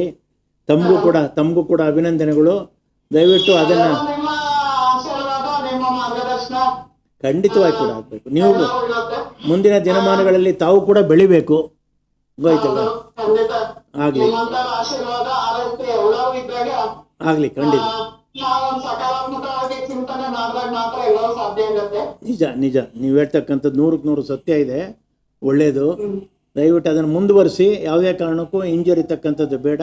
ಸಂಪೂರ್ಣ ಸಹಕಾರ ನಿಮ್ಮ ಜೊತೆಯಲ್ಲಿ ಇರುತ್ತೆ. ನಾವು ಯಾವಾಗ್ಲೂ ಖಂಡಿತ ಇದ್ದೇ ಇರ್ಬೇಕು, ನಿಮ್ಮ ಆಶೀರ್ವಾದನೂ ಇರ್ಬೇಕು ಅಂತ ಕೇಳ್ತಾ ಖಂಡಿತ. ಧನ್ಯವಾದ. ನನಗೆ ಒಂದು ಪ್ರಶ್ನೆ ಹೇಳಿ ಕಾಡ್ತಾ ಇದೆ. ಹೇಳಿ. ನೀವು ಆವತ್ತಿನ ಈಗ 40 ವರ್ಷದ ನಿಮ್ಮ ಸಮಾಜ ಸಂಘಟನೆಗೂ ಈಗಿನ ಸಮಾಜ ಸಂಘಟನೆಗೂ ಲಾಟ್ ಆಫ್ ಡಿಫರೆನ್ಸ್ ಕಾಣಿಸ್ತಾ ಇದೆ. ಯಾಕೆಂದ್ರೆ ಅವತ್ತಿನ ವ್ಯವಸ್ಥೆನಲ್ಲಿ ಏನೂ ಇರ್ಲಿಲ್ಲ ವ್ಯವಸ್ಥೆಗಳು. ನಿಮ್ಮ ಸಂಘಟನೆ ರಾಜ್ಯಾದ್ಯಂತ ಪ್ರವಾಸದಲ್ಲಿ ಮತ್ತೆ ರಾಜಕೀಯ ಮಟ್ಟದಲ್ಲಿ ಹೌದು, ಏನೋ ಒಂದು ಸೌಲಭ್ಯ ಇಲ್ಲದಾಗ ಕೂಡ ನೇಕಾರ ಪರವಾಗಿ ಧ್ವನಿ ಎತ್ತದವರು ಮೊಟ್ಟ ಮೊದಲನೇದಾಗಿ ನೀವೇನೆ ಹೌದು ಹೌದು ವಿಧಾನಸೌಧದಲ್ಲಿ. ಹೌದು ಹೌದು, ಆ ಹೆಮ್ಮೆ ನಮ್ಗಿದೆ. ಖಂಡಿತ ಖಂಡಿತ ಖಂಡಿತ ಖಂಡಿತ. ಅದನ್ನೇ ನೋಡ್ಕೊತ ನಾವು ಕೂಡ ಬೆಳೆದ್ರಿ. ನಾನು ಚಳ್ಳಕೆರೆ, ಚಿತ್ರದುರ್ಗ ಆ ಭಾಗದಲ್ಲಿ ಹೋದಾಗ ಕೂಡ ನಾನು ಅದನ್ನೇ ಹೇಳ್ತಾ ಇದ್ದೆ. ಹೌದೌದು, ನಿಜ. ಅಲ್ಲಿ ಗಡಿ ಭಾಗದಲ್ಲೂ ಸುಮಾರು ಸಮಸ್ಯೆಗಳಿದೆ. ಹೌದು, ಮತ್ತೆ ಉತ್ತರ ಕರ್ನಾಟಕದಲ್ಲೂ ಕೂಡ ಸುಮಾರು ಸಮಸ್ಯೆಗಳಿದಾವೆ. ನಿಜ ನಿಜ. ಆಮೇಲೆ ಈಗಿನ ಪರಿಸ್ಥಿತಿನಲ್ಲಿ ಯಾಕೆ ಏನು ನಮ್ಮ ನೇಕಾರ ಸಮಾಜಕ್ಕೆ ಏನು ಒಂದು ಸೌಲಭ್ಯ ಸಿಗ್ತಾ ಇಲ್ಲ, ಮತ್ತೆ ಬರೀ ವಿಸಿಟಿಂಗ್ ಕಾರ್ಡ್ಗೋಸ್ಕರ ಬಂದಿದ್ದಾರೆ ಅಂತ ಅನ್ಸುತ್ತೆ. ಅಲ್ಲ, ಬಂದಿದ್ದಾರೆ ಅಂತ ನಾನು ಬ್ಲೇಮ್ ಮಾಡ್ತಿಲ್ಲ ಯಾರನ್ನು. ಆಗ್ತಾ ಇಲ್ಲ ಅಂತ ಯಾಕೆ ಕಾರಣಗಳು ನಿಮ್ಗೆ ಏನಾದ್ರು ಬೆಳವಣಿಗೆ ಮಾಡ್ಬೇಕಾದ್ರೆ ಇತ್ತೀಚಿನ ದಿನಗಳಲ್ಲಿ ಅದ್ರ ಯಾವ ರೀತಿ ಬಗೆಹರಿಸ್ಬೋದು ಅಂತ ನಿಮ್ಗೆ ಏನಾದ್ರು ನಿಮ್ಮಿಂದ ಒಂದು ಸಲಹೆ ಕೊಡ್ಬೇಕು ಅಂತ ನನ್ನ. ಇಲ್ಲ ಏನಿಲ್ಲ, ನಮಗೂ ಕೂಡ ವಯಸ್ಸಾಗ್ತಾ ಬಂದ ಹಿನ್ನೆಲೆಯಲ್ಲಿ ಯುವಕರನ್ನ ಬೆಳೆಸ್ಬೇಕು ಅಂತಕ್ಕಂಥ ಒಂದು ಚಿಂತನೆ ಶುರುವಾಯಿತು. ಆ ಯುವಕರನ್ನ ಬೆಳೆಸ್ಬೇಕು ಅನ್ನೋ ಒಂದು ವ್ಯವಸ್ಥೆಯಿಂದ ದೇವಾಂಗ ಸಮಾಜ ಇರ್ಬೋದು, ನೇಕಾರ ಸಮಾಜ ಇರ್ಬೋದು, ಎರಡಕ್ಕೂ ಕೂಡ ನಾನು ರಾಜ್ಯಾಧ್ಯಕ್ಷನಾಗಿದ್ದ ಸಂದರ್ಭದಲ್ಲಿ ಒಂದು ಯುವಕರ ಪಾತ್ರ ದೊಡ್ಡದು ಅಂತಕ್ಕಂಥ ದೃಷ್ಟಿಯಿಂದ ಯುವಕರಿಗೆ ಜವಾಬ್ದಾರಿಯನ್ನು ಕೊಟ್ಟಿದ್ದೇವೆ. ಅಲ್ಲೂ ಕೂಡ ದೇವಾಂಗ ಸಮಾಜದಲ್ಲೂ ಕೂಡ ಯುವಕರು ಇದ್ದಾರೆ ಮತ್ತು ನೇಕಾರ ಸಮಾಜದಲ್ಲೂ ಕೂಡ ಯುವಕರು ಕೈ ಕೊಟ್ಟಿದ್ದೀವಿ. ಸಮರ್ಥವಾಗಿ ತೆಗೆದುಕೊಂಡು ಹೋಗ್ತಾ ಇದ್ದಾರೆ ಅಂತ ನನಗೆ ಅನಿಸಿದೆ. ಆದರೆ ಅದರ ಹಿನ್ನೆಲೆ ಗೊತ್ತಿಲ್ಲ. ಏನಾದರೂ ಆ ರೀತಿ ಭಾವನೆಗಳಿದ್ದರೆ ನನ್ನ ಜೊತೆನಲ್ಲಿ ಚರ್ಚಿಸಿದ್ರೆ ನನ್ನಲ್ಲಿರ್ತಕ್ಕಂಥ ಅಲ್ಪ ಸ್ವಲ್ಪ ಒಂದು ಸಮಾಲೋಚನೆ ಅಥವಾ ಸಲಹೆ ಕೊಡ್ಬೋದು ಅಂತಕ್ಕಂಥದ್ದು ನಾನಾದರೂ ಕೂಡ ಮಾಡಿರ್ತೀನಿ. ಯಾವುದೇ ಕಾರಣಕ್ಕೂ ನೇಕಾರ ಸಮುದಾಯ ಕೊನೆ ಆಗ್ಲಿಕ್ಕೆ ಬಿಡೋದಿಲ್ಲ. ಒಟ್ಟಾರೆ ಎಲ್ಲರನ್ನೂ ಸೇರಿಸಿ ತೆಗೆದುಕೊಂಡು ಹೋಗುವಂಥ ವ್ಯವಸ್ಥೆ ನಾವು ಮಾಡೋಣ. ಅದೇ ಅಂದ್ರೆ ಇತ್ತೀಚಿನ ದಿನಗಳಲ್ಲಿ ಆ ಮಟ್ಟ ಕಡಿಮೆ ಇದೆ. ಅಂದ್ರೆ ಎಲ್ಲರನ್ನು ಸಮಾನವಾಗಿ ಸಮಾನ ದೃಷ್ಟಿಯಿಂದ ತಗೊಂಡು ಹೋಗೋದು ಎಲ್ಲೋ ಕಡಿಮೆ ಆಗಿದೆ.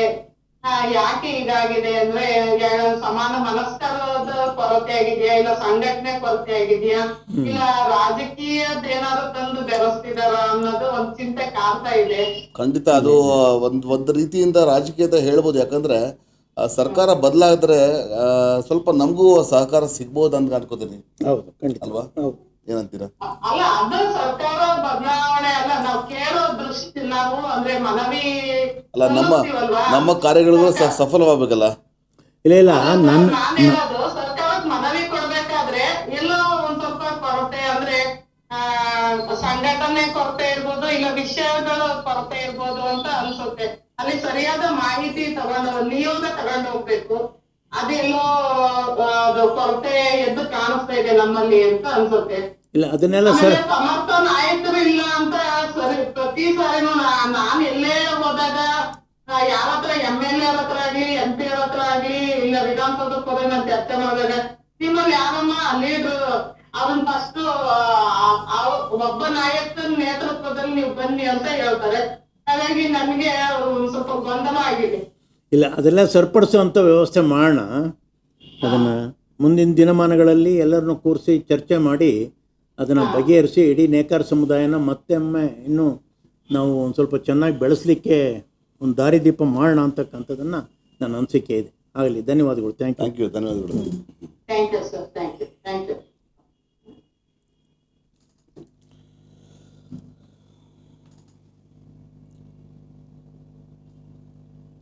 ಸೊ ಸರ್, ಎಷ್ಟು ವರ್ಷಗಳಿಂದ ಬೆಳೆದ ಹೆಮ್ಮಾರೆ ಆಗಿರುವ ಒಂದು ಮರಗಳು ಈಗ ಇದು ರಸ್ತೆ ಅಗಲದ ರಸ್ತೆ ಹೆಸರಲ್ಲಿ ಒಂದು ಮರಗಳಿಗೆಲ್ಲ ಕೊಡ್ಲಿ ಬೀಳ್ತಾ ಇದೆ. ಸೊ ಅದಕ್ಕೆ ಏನು ಹೇಳಕ್ಕೆ ಇಷ್ಟಪಡ್ತೀವಿ ಸರ್? ಇಲ್ಲ ನೋಡಿ, ಏನಾಗಿದೆ ಅಂದರೆ ಇತ್ತೀಚಿನ ದಿನಗಳಲ್ಲಿ ಒಂದು ಯುವಕರಲ್ಲಿ ಒಂದು ಸರಿಯಾದಂಥ ಮಾರ್ಗದರ್ಶನ ಇಲ್ಲದೆ ಒಂದು ರಾಜಕೀಯ ಪ್ರಭಾವವನ್ನು ನಾವು ಕೂಡ ಯಾಕೆ ಮಾಡಬಾರ್ದು ಅನ್ನೋ ದೃಷ್ಟಿಯಿಂದ ಸೊ ಎಲ್ಲರೂ ಕೂಡ ಬರ್ತಾ ಇದ್ದಾರೆ. ಹೌದು. ಆದರೆ ಅದು ಅಷ್ಟು ಸಮಂಜಸವಾಗಿ ಅವ್ರು ಬೆಳೀತಾ ಇಲ್ಲ. ಓಕೆ. ಕೆಲವು ಅಡ್ಡದಾರಿಗಳಲ್ಲಿ ಹೋಗ್ತಕ್ಕಂಥ ವ್ಯವಸ್ಥೆ ಒಳಗಡೆ ಹೋದಾಗ ತಾವೇನು ಕೇಳಿದ್ರಿ, ಹೌದು, ಹಿಂದಿನಿಂದ ಹೆಮ್ಮರಗಳಾಗಿ ಬೆಳೆದಿರ್ತಕ್ಕಂಥವ್ರನ್ನ ಹೌದು, ಮೂಲೆ ಗುಂಪು ಮಾಡಿ ನಾವು ಬೆಳಿಬೇಕು ಅಂತ ಹೊಡ್ತಾರಲ್ಲ, ಆದರೆ ಅವ್ರಿಗೆ ವಿಚಾರಧಾರೆ ಅಂತಕ್ಕಂಥದ್ದು ಮನವರಿಕೆ ಆಗಿಲ್ಲ. ಅಧಿಕಾರದ ದಾಹ. ನಾನು ಕೂಡ ದಿಢೀರ್ ಅಂತೇಳಿ ಅಂತ ನಾನು ವಿಧಾನಸೌಧ 3ನೇ ಮಡಿಲಿ ಕೂತ್ಕೋಬೇಕು ಅಂತಕ್ಕಂಥ ವಿಚಾರ ಆಗಲ್ಲ. ಅದು ಅಷ್ಟು ಸುಲಭವಾಗಿ ಆಗಲ್ಲ. ಅದರಲ್ಲಿ ಎಲ್ಲವನ್ನೂ ಕೂಡ ಸಮರ್ಪಕವಾಗಿ ನಾವು ತೆಗೆದುಕೊಂಡು ಹೋಗ್ಬೇಕು. ಅದು ಹೆಣ್ಣಿರ್ಬೋದು, ಗಂಡಿರ್ಬೋದು, ಮಕ್ಕಳಿರ್ಬೋದು, ಯುವಕರಿರ್ಬೋದು, ಎಲ್ಲರನ್ನೂ ಕೂಡ ಸಮರ್ಪಕವಾಗಿ ತೆಗೆದುಕೊಂಡು ಹೋದಾಗ ಖಂಡಿತವಾಗಿ ಅನುಕೂಲ ಆಗುತ್ತೆ. ಆದರೆ ಅವ್ರಿಗೂ ಕೂಡ ನಾವು ಕೆಲವರು ಬರ್ತಾರೆ ಮನೆಗೆ ಅಥವಾ ನನ್ನ ಕಚೇರಿಗೆ ಬರ್ತಾರೆ. ಕಚೇರಿಗೆ ಬಂದಾಗ ನಾನು ಅವರಿಗೆ ಮಾಹಿತಿಯನ್ನು ಕೊಟ್ಟು ಯಾವ ರೀತಿ ಹೋಗಬೇಕು, ಏನು ಮಾಡಬೇಕು ಅಂತಕ್ಕಂಥ ಉದಾಹರಣೆಗೆ ಒಂದು ಇನ್ಸಿಡೆನ್ಸ್ ಹೇಳಲಿಕ್ಕೆ ಇಚ್ಛೆಪಡ್ತೇನೆ. ನಾನು ಒಂದು ದಿವಸ ಇದೇ ರೀತಿಯಲ್ಲಿ ಭಾರಿ ಮಳೆ ಬಂತು. ಭಾರಿ ಮಳೆ ಬಂದಂಥ ಸಂದರ್ಭದಲ್ಲಿ ಬಳ್ಳಾರಿ ಜಿಲ್ಲೆ ಹರಪನಹಳ್ಳಿ ತಾಲೂಕಿನಲ್ಲಿ ಒಂದು ಮನೆ ಕುಸಿದು ಕುರುವಿನ ಶೆಟ್ಟಿ ಸಮಾಜದ 4 ಜನ, ಒಂದೇ ಮನೆಯ 4 ಜನ ಪ್ರಾಣ ಕಳೆದ್ರು, ಸಾವನ್ನಪ್ಪಿದ್ರು. ನನಗೆ ಮಾಹಿತಿ ಬಂತು, ರಾತ್ರಿ 3 ಗಂಟೆಗೆ ಮಾಹಿತಿ ಬಂತು. ಅವತ್ತು ನನಗೆ ವಾಹನ ಚಾಲಕ ಇರಲಿಲ್ಲ. ವಾಹನ ಚಾಲಕ ಅವ್ರ ಮನೇಲಿ ಯಾರು ಹುಷಾರಿಲ್ಲ ಅಂತೇಳಿ ಅಂತ ಅವನು ಹೋಗಿದ್ದ. ಅಂಥ ಸಂದರ್ಭದಲ್ಲಿ ನಾನೇ ತಗೊಂಡು ಹೋಗ್ಬೇಕು ಅನ್ನೋ ಮನಸ್ಸಿದ್ರು ಕೂಡ ನನ್ನ ಮಗ ಇಲ್ಲ ನೀವು ಒಬ್ಬರೇ ಹೋಗೋ ಸರಿ ಇಲ್ಲ ಅಂತೇಳಿ ಅಂತ ಅರ್ಧ ರಾತ್ರಿನಲ್ಲಿ ಮಗನೂ ಕೂಡ ಬಂದು ಹೋಗಿ ಅಲ್ಲಿರ್ತಕ್ಕಂಥ ಜಿಲ್ಲಾಧಿಕಾರಿಗಳನ್ನು ಭೇಟಿ ಮಾಡಿ 4 ಜನ ಏನು ತೀರೋಗಿದ್ರು ಅವ್ರಿಗೆ ಸಾಂತ್ವನ ಹೇಳೋ ಮೂಲಕ ಅಲ್ಲೇ ಜಿಲ್ಲಾಧಿಕಾರಿಗಳ ಮೂಲಕ ಅವ್ರಿಗೆ ಏನು ಸರ್ಕಾರದಿಂದ ಬರಬೇಕಾಗಿರ್ತಕ್ಕಂಥ ಸವಲತ್ತಿತ್ತು ಕೊಡಿಸಿದ ನಂತರ ಅವ್ರನ್ನ ಶವ ಸಂಸ್ಕಾರ ಎಲ್ಲ ಮುಗಿಸಿ ಬರೋ ಅಂಥದ್ದು. ಈ ಥರದ ಇನ್ಸಿಡೆನ್ಸ್ಗಳು ಭಾಳ ಇರುತ್ತೆ. ಏಕೆಂದರೆ ಅವರು ಕೂಡ ನಮ್ಮ ಕುಟುಂಬ ಅಂತಕ್ಕಂಥ ಒಂದು ಭಾವನೆ ಮುಖಾಂತರ ನಾವು ಹೋದಾಗ ಸೊ ಜನಕ್ಕೂ ಕೂಡ ನಂಬಿಕೆ ಬರ್ತಕ್ಕಂಥ ಈ ಹಿನ್ನೆಲೆಯಲ್ಲಿ ನಾವು ರಾಜಕಾರಣದಲ್ಲಿ ಮುಂದುವರೆದಿದ್ದೀವಿ. ನಾನು ಇಷ್ಟು ವರ್ಷಗಳಿಂದ ತಮ್ಮನ್ನು ನೋಡಿದ ಪ್ರಕಾರ ತಾವು ಲಿಫ್ಟಲ್ಲಿ ಹತ್ತಿರ ಮೇಲ್ಗಡೆ ಸ್ಟೆಪ್ಸ್ ಹತ್ಕೊಂಡೇ ಬಂದಿದ್ದೀವಿ. ಇದು ಹೇಳಕ್ಕೆ ಇಷ್ಟಪಡ್ತೀನಿ. ನನಗೆ ಒಂದು ಮೊದಲಿಂದಲೂ ಕೂಡ ಆರೋಗ್ಯನ ಕಾಪಾಡಿಕೊಳ್ಳುವ ಬಗ್ಗೆ ಗ್ರಾಮೀಣ ಪ್ರದೇಶದ ಊಟ ವ್ಯವಸ್ಥೆ ಹೋಯ್ತಲ್ಲ. ಇತ್ತೀಚೆಗೆ ನೀವು ನೋಡಿದ್ರೆ ಬೆಂಗಳೂರಿನಲ್ಲಿ ಇರ್ತಕ್ಕಂಥ ಆಹಾರ ಪದ್ಧತಿ ಇವೆಲ್ಲ ನಾವಿಲ್ಲ. ಮುದ್ದೆ ಸೊಪ್ಪಿನ ಸಾರು, ನಾವು ರಾಗಿ ರೊಟ್ಟಿ, ಮುದ್ದೆ ಸೊಪ್ಪಿನ ಸಾರು, ಜೋಳದ ರೊಟ್ಟಿ ಈ ರೀತಿ ತಿಂದು ಬೆಳೆದಂತರು. ಈಗ ನನಗೆ ಚಟ್ನಿಗಳು ಎಷ್ಟು ಇಲ್ಲ ಇಲ್ಲ ಇಲ್ಲ ನನಗೆ ಇವತ್ತು ನೋಡಿ 70 ವರ್ಷ ನನಗೆ ನಡೀತಾ ಇದೆ. ಆದರೆ ಶುಗರ್ ಇಲ್ಲ, BP ಇಲ್ಲ, ಕೊಲೆಸ್ಟ್ರಾಲ್ ಇಲ್ಲ. ಆ ಹಿನ್ನೆಲೆಯಲ್ಲಿ ನಾನು ಭಗವಂತನಿಗೆ ಒಂದು ಧನ್ಯವಾದ ಹೇಳ್ಬೇಕಲ್ವಾ, ನನ್ನ ಆರೋಗ್ಯನ ಇಷ್ಟು ಮಟ್ಟಿಗೆ ಕೊಟ್ಟಿದ್ದೇನೆ ಅಂತ ಹೇಳಿ. ಅದಕ್ಕೋಸ್ಕರ ಜನರ ಆಶೀರ್ವಾದ ಕೂಡ ಖಂಡಿತ ಜನತೆಯ ಆಶೀರ್ವಾದ. ಆಮೇಲೆ ನಾವು ಯಾವುದೇ ಸ್ಟಾರ್ ಹೋಟ್ಲಲ್ಲಿ ಊಟ ಮಾಡೋದು ಜನಲ್ಲ. ನಮ್ಮ ಹಳ್ಳಿ ಗ್ರಾಮೀಣ ಮಟ್ಟದಲ್ಲಿ ಅದರಲ್ಲೂ ವಿಶೇಷವಾಗಿ ನಮ್ಮ ಜನ ಹಳ್ಳಿನಲ್ಲಿ ಕರೆದು ನಮ್ಮ ಮನೇಲಿ ಊಟ ಮಾಡಬೇಕು, ತಿಂಡಿ ತಿನ್ಬೇಕು ಅಂದ್ರೆ ಒಳ್ಳೆ ರೊಟ್ಟಿ ಅಲ್ವಾ, ಒಳ್ಳೆ ಕಾಯಿ ಚಟ್ನಿ, ಸೊಪ್ಪಿನ ಸಾರು, ಮುದ್ದೆ, ಆಮೇಲೆ ದಪ್ಪಕ್ಕಿ ಅನ್ನ, ದೊಡ್ಡಿ ಭತ್ತ ಅಂತೀವಿ ನಾವು, ದೊಡ್ಡಿ ಭತ್ತ ಅಂತೀವಿ.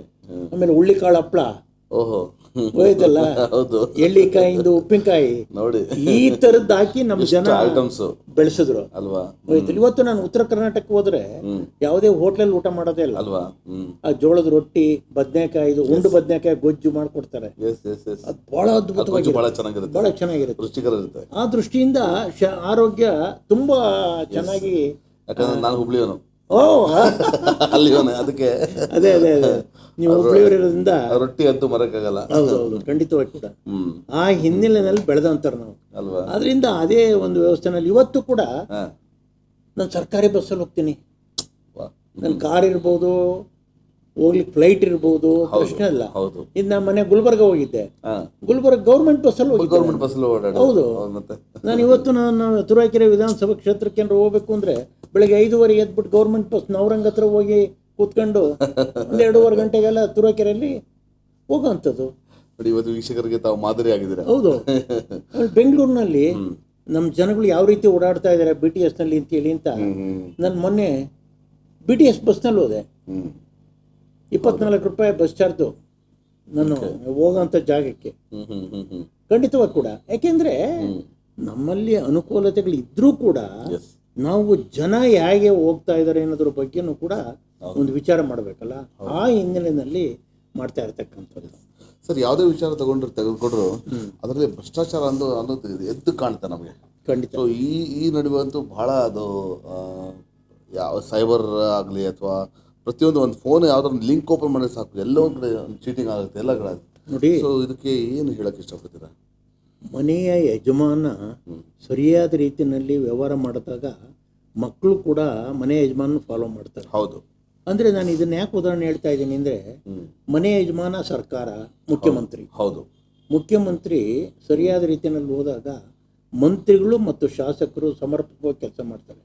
ಆದರೆ ಇತ್ತೀಚಿನ ದಿನಗಳಲ್ಲಿ ಏನಾಗಿದೆ ಅಂದರೆ, ಕರ್ನಾಟಕದಲ್ಲಿ ಕಳೆದ 10 ವರ್ಷಗಳಿಂದ ಕಾಂಗ್ರೆಸ್ ಪಕ್ಷ ಅಧಿಕಾರದಲ್ಲಿದೆ. ಹೌದು. ಯಾಕೆ ಇದನ್ನು ಹೇಳ್ತೀನಿ ಅಂದರೆ, ರಾಷ್ಟ್ರ ಮಟ್ಟದಲ್ಲಿ ಕಾಂಗ್ರೆಸ್ ಪಕ್ಷ ಧೂಳಿಪಟ ಆಗೋಗಿದೆ. ರಾಷ್ಟ್ರ ಮಟ್ಟದಲ್ಲಿ ಕಾಂಗ್ರೆಸ್ ಪಕ್ಷ ಧೂಳಿಪಟ ಆಗೋಗಿದೆ. ಯಾವ ರಾಜ್ಯದಲ್ಲೂ ಕೂಡ ಒಂದು ರಾಜ್ಯ, ಎರಡು ರಾಜ್ಯ ಬಿಟ್ಟರೆ ಬೇರೆ ಯಾವ ರಾಜ್ಯದಲ್ಲೂ ಕಾಂಗ್ರೆಸ್ ಪಕ್ಷ ಇಲ್ಲ. ಹೌದು. ಆ ದೃಷ್ಟಿಯಿಂದ ಕಾಂಗ್ರೆಸ್ನ ಹೈಕಮಾಂಡ್ ಆದೇಶ ಏನಾಗಿದೆ ಅಂದರೆ, ಇಲ್ಲಿರ್ತಕ್ಕಂಥ ಸರ್ಕಾರದಲ್ಲಿ ಇಡೀ ಭಾರತ ದೇಶದ ಖರ್ಚು ವೆಚ್ಚನೆಲ್ಲ ನೀವು ನೋಡ್ಕೋಬೇಕು ಅಂತೇಳಿ ಇಂಟ್ರೆಸ್ಟ್ ಮಾಡಿದ್ದಾರೆ. ಹೌದು. ಅದರಿಂದ ಪಕ್ಷದ ಅಧ್ಯಕ್ಷರಿರ್ಬೋದು, ಮುಖ್ಯಮಂತ್ರಿಗಳಿರ್ಬೋದು, ಹೌದು, ಆ ಹಣ ಕ್ರೋಢೀಕರಿಸಲಿಕ್ಕೆ ಇವರೆಲ್ಲರಿಗೂ ಕೂಡ ಲಿಮಿಟ್ ಮಾಡಿಕೊಟ್ಟಿದ್ದಾರೆ. ಪ್ರತಿಯೊಂದು ಇಲಾಖೆಗೂ ಕೂಡ ನೀವು ಇಷ್ಟು ಕಲೆಕ್ಷನ್ ಮಾಡಿಕೊಡ್ಬೇಕು, ಇಷ್ಟು ಕಲೆಕ್ಷನ್ ಮಾಡಿಕೊಡ್ಬೇಕು. ಅದರಿಂದ ಭ್ರಷ್ಟಾಚಾರ ಪ್ರೆಷರ್ ಬೆಳೀತದೆ. ತುಂಬಾ ಇವತ್ತು ಸಣ್ಣ ಪುಟ್ಟ SDA FDA ಯಾವುದೇ ಅಧಿಕಾರಿ ತಗೊಳ್ಳಿ, ಇಲ್ಲ ಸರ್ ನಮ್ಗೆ ಇಷ್ಟು ಇದು ಮಾಡಿದ್ದಾರೆ, ನಾವು ಇಷ್ಟು ತಿಂಗಳಿಗೆ ಇಷ್ಟು ಮಾಡಿಕೊಡ್ಲೇಬೇಕು ಅಂತ ಹೇಳ್ತಕ್ಕಂಥ ಒಂದು ಪರಿಸ್ಥಿತಿಯಿಂದ ಕರ್ನಾಟಕದ ಅಭಿವೃದ್ಧಿ ಅಂತಕ್ಕಂಥದ್ದನ್ನು ನೆಗೆದು ಬಿದ್ದು ಬಹಳ ನೀಟಾಗಿ ಕೊಟ್ಟರು. ಖಂಡಿತ ಎಷ್ಟೆಷ್ಟು ಕೋಟಿಗಳು ಖರ್ಚು ಅಂದ್ರೆ ಅದನ್ನ ಇಲ್ವೇ ಇಲ್ಲ. ಈಗ ಬೆಂಗಳೂರಿನಲ್ಲಿ ಓಡಾಡ್ಲಿಕ್ಕೆ ಆಗ್ತಿಲ್ಲ. ಗುಂಡಿಗಳು, ಲಕ್ಷಾಂತರ ಗುಂಡಿಗಳು ಬಿದ್ದಿದ್ದಾವೆ. ಎಷ್ಟೋ ಜನ ಸಾಯ್ತಾ ಇದ್ದಾರೆ ಪ್ರತಿ ದಿವಸ ಕೂಡ. ಆಮೇಲೆ 2 ವೀಲರ್ನಲ್ಲಿ ಹೋಗೋಂಥ ನಮ್ಮ ಯುವ ಜನತೆ ಈಗ ನಿಮ್ಮ ಕಚೇರಿ ಬರ್ಬೇಕಾದ್ರೆ ಬಿದ್ರು ಗುಂಡಿನಲ್ಲಿ. ನಾನು ಬರ್ಬೇಕಾದ್ರೆ ರೋಡಲ್ಲಿ ಅವ್ನು ಎತ್ತಿ ಇಳಿಸಿ ಪಕ್ಕಕ್ಕೆ ಹಾಕಿ ಹಾಸ್ಪಿಟಲ್ ಬಿಟ್ಟು ಬಂದಿದ್ದೀನಿ. ಒಂದು ಪರಿಸ್ಥಿತಿ ನೋಡಿದ್ರು ಕೂಡ ಮತ್ತೆ ಅಲ್ಲಿ ಬದಲಾವಣೆ ಆಗಲ್ಲ, ಒಂದು ಸುಧಾರಣೆ ಆಗಲ್ಲ. ಅಭಿವೃದ್ಧಿಗೆ ಹಣ ಇಲ್ಲ ಹೇಳ್ತೀನಿ ಕೇಳಿ. ಭ್ರಷ್ಟಾಚಾರದ ಕೂಪ ತಾಂಡವಾಡ್ತಾ ಇದೆ. ಯಾವುದೇ ಕಚೇರಿಗೆ ಹೋದ್ರೂ ಕೂಡ ಭ್ರಷ್ಟಾಚಾರ ತಾಂಡವಾಡ್ತಾ ಇದೆ. ಆ ದೃಷ್ಟಿಯಿಂದ ಇದನ್ನ ಇನ್ನರು ಅದನ್ನೇ ಹೇಳ್ತಾ ಇದ್ರು, ಮನೆ ಯಜಮಾನ ಬಿಗಿಯಾಗಿರ್ಬೇಕು ಅಂತ ಹೇಳಿ ಅಂತ. ಆದರೆ ಇಲ್ಲಿ ನಮ್ಮ ಸರ್ಕಾರ ಸರಿಯಾದಂಥ ವ್ಯವಸ್ಥೆನಲ್ಲಿ ಹೋಗ್ತಾ ಇಲ್ಲ. ಇದು ಇವನ್ ನಮ್ಮ ಪ್ರಧಾನಮಂತ್ರಿಯವರು ಮೊನ್ನೆ ಹೇಳ್ತಾ ಇದ್ರು, ಅಂದ್ರೆ ಕರ್ನಾಟಕದಲ್ಲಿ ಈ ಫ್ರೀ ಬೀಸ್ ಬಂದು ಬಹಳ ಹದಗೆಟ್ಬಿಟ್ಟಿದೆ ಪರಿಸ್ಥಿತಿ. ಖಂಡಿತ. ಒಂದು ಮುಖ್ಯವಾದ ಪ್ರಶ್ನೆ ನಿಮಗೆ, ನೀವು ರಾಜಕೀಯಕ್ಕೆ ಬರುವಾಗ ಹಲವಾರು ಯೋಜನೆಗಳು ಎರಡು ತಾವು ನಿಮ್ಮಲ್ಲಿ ಇರುವಂತಹ ಈ ಯೋಜನೆಗಳಿಗೆ ಮತ್ತು ಯೋಜನೆಗಳಿಗೆ ಸಹಕಾರ ಯಾವ ರೀತಿ ನಿಮಗೆ ಸಿಕ್ಕಿದೆ ಸಹಕಾರ? ನೋಡಿ, ತಾಲ್ಲೂಕಿನ ಶಾಸಕನಾದಂಥ ಸಂದರ್ಭದಲ್ಲಿ ಮೊಟ್ಟ ಮೊದಲು ಆರೋಗ್ಯದ ಬಗ್ಗೆ ಚಿಂತೆ ಮಾಡುವಂಥದ್ದು, ಆಸ್ಪತ್ರೆ ಮಾಡುವಂಥದ್ದು, ಫಸ್ಟ್ ಶಿಕ್ಷಣ, ಮಕ್ಕಳಿಗೆ ಶಿಕ್ಷಣ ಕೊಡುವಂಥದ್ದು. ಹೌದು, ಪರಿಪೂರ್ಣವಾಗಿ ಅದರ ಕಡೆ ಗಮನ ಕೊಡ್ತಾರೆ. ಒಂದು ಒಳ್ಳೆ ನಾಗರಿಕ ಆಗಬಹುದು. ಫಸ್ಟ್ ಎಜುಕೇಶನ್ ಬಹಳ ಮುಖ್ಯ. ಹೌದು. ಇವತ್ತು ಕೂಡ ನಾನು ನಮ್ಮ ಓದ್ತಕ್ಕಂಥ ಮಕ್ಕಳಿಗೆ ಪ್ರೋತ್ಸಾಹ, ಮೊನ್ನೆ ತಾನೇ ತುರುವೇಕೆರೆನಲ್ಲಿ ನಾನು ಶಾಸಕನಾಗಿದ್ದಂಥ ಸಂದರ್ಭದಲ್ಲಿ ರಾಘವೇಂದ್ರ ಸ್ವಾಮಿ ಮಠವನ್ನು ಮಾಡಿದ್ವಿ. ಆ ಮಠದ ಮುಖಾಂತರ ಇವತ್ತು ಕೂಡ ಪ್ರತಿ ವರ್ಷ ಒಂದು ಈ 90ಕ್ಕಿಂತ ಹೆಚ್ಚು ಅಂಕ ಗಳಿಸಿದಂಥ ಮಕ್ಕಳಿಗೆ 10,000 ರೂಪಾಯಿ ಆ ಮಕ್ಕಳಿಗೆ ಪ್ರೋತ್ಸಾಹ ಧನ ಅಂತ ಹೇಳಿ ಅಂತ ನಾವು ರಾಘವೇಂದ್ರ ಸ್ವಾಮಿ ಆರಾಧನೆ ದಿವಸ ಅದನ್ನು ನಮ್ಮ ರಾಘವೇಂದ್ರ ಸ್ವಾಮಿ ಮಠದ ಹೌದು ಈಗ ಮಾಡ್ತಾ ಇದ್ದೀವಿ. ಈಗ ಒಂದು ವಾರದ ಹಿಂದೆ ನಾನು ಮಾಡಿದೆ. ನಾನೀಗ ಒಂದು ವಾರದ ಹಿಂದೆ 100 ಮಕ್ಕಳಿಗೆ 10,000 ರೂಪಾಯಿ 5,000 ರೂಪಾಯಿ ಕೊಡುವಂಥ ಕೆಲಸವನ್ನು ಮಾಡಿದೆ. ಸೂಪರ್. ಈ ರೀತಿ ನಮ್ಮ ತಲೆ ಒಳಗಡೆ ನಾನು ಏನು ಆಗಬೇಕು, ಏನು ಮಾಡಬೇಕು ಅಂತಕ್ಕಂಥ ಚಿಂತನೆ ಇರಬೇಕು. ಹೌದು. ಈಗ ಹೇಮಾವತಿ ನೀರು ತರ್ತಕ್ಕಂಥ ಒಂದು ವಿಚಾರ ಇರ್ಬೋದು, ಕೆರೆ ಕಟ್ಟೆಗಳ ಅಭಿವೃದ್ಧಿ ಇರ್ಬೋದು, ಸೊ ಏನು ಈಗ ಹರಿಜನ ಗಿರಿಜನರಿಗೆ ಯೋಜನೆಗಳಿರ್ಬೋದು, ಅವರೆಲ್ಲರಿಗೂ ತಲುಪಿಸುವಂಥ ವ್ಯವಸ್ಥೆ ಖಂಡಿತ ಆಗಬೇಕು. ಕೂಲಿ ಕಾರ್ಮಿಕರ ಬಗ್ಗೆ ಯೋಚನೆ ಮಾಡಬೇಕು. ಇಷ್ಟೆಲ್ಲ ಸಾಧನೆ ಮಾಡಿದ್ರೆ ಒಬ್ಬ ಉತ್ತಮವಾಗಿರ್ತಕ್ಕಂಥ ರಾಜಕಾರಣಿ ಆಗ್ಬೋದು ಅಂತಕ್ಕಂಥದ್ದು. ಈ ರಾಜಕೀಯದಲ್ಲಿ ನಿಮಗೆ ಜಾತ್ಯತೀತ ಎಷ್ಟು ಮಟ್ಟಿಗೆ ತಮಗೆ ಅಡ್ಡಿಯಾಗಿದೆ? ನೋಡಿ, ಇತ್ತೀಚಿನ ದಿನಗಳಲ್ಲಿ ಏನಾಗಿದೆ ಅಂದರೆ ಜಾತಿ ಮತ್ತು ಹಣ ಎರಡೂ ಕೂಡ ಅಡ್ಡಿ ಆಗ್ತಕ್ಕಂಥ ಎರಡೂ ಅಡ್ಡಿ ಆಗುತ್ತೆ. ಎರಡೂ ಆಗ್ತಕ್ಕಲ್ವಾ. ರೇರ್ 1% ಕೂಡ ಸಿಗಲ್ಲ. ಜಾತಿ ಇಲ್ದಲೇ ಇರ್ತಕ್ಕಂಥನು 1% ಕೂಡ ಮೇಲಕ್ಕೆ ಬರ್ಲಿಕ್ಕೆ ಆಗಲ್ಲ. ಹೋಯ್ತಲ್ಲ. ಆದ್ರೂ ಕೂಡ ಜಾತಿಯನ್ನು ನೋಡ್ದಲೇ ನನ್ನನ್ನು 99ನೇ ಇಸ್ವಿನಲ್ಲಿ ನಮ್ಮ ಕ್ಷೇತ್ರದ ಜನತೆ ಶಾಸಕನಾಗಿ ಆಯ್ಕೆ ಮಾಡಿದ್ರು. ಅದರಿಂದ ಅವ್ರಿಗೆ ನಾನು ಯಾವುದೇ ಸಭೆನಲ್ಲಾಗಲಿ ಅವ್ರಿಗೆ ಅಭಿನಂದನೆ ಹೇಳ್ತೀನಿ. ಹೌದು, ಜಾತಿ ಮತ ಮರೆತು ನನ್ನನ್ನು ಗೆಲ್ಸಿದ್ದೀರಿ. ನೀವು ಖಂಡಿತವಾಗಿ ಕೂಡ ಮುಂದಿನ ದಿನಮಾನಗಳಲ್ಲಿ ನಿಮಗೆ ನಾನು ನಿಮ್ಮ ಜೊತೆನಲ್ಲಿ ಇರ್ತೀನಿ ಅಂತಕ್ಕಂಥ ಮಾತನ್ನು ಮತ್ತೊಂದು ಕರೆ ಬರ್ತದೆ, ಮಾತಾಡೋಣ. ಹೇಳಿ.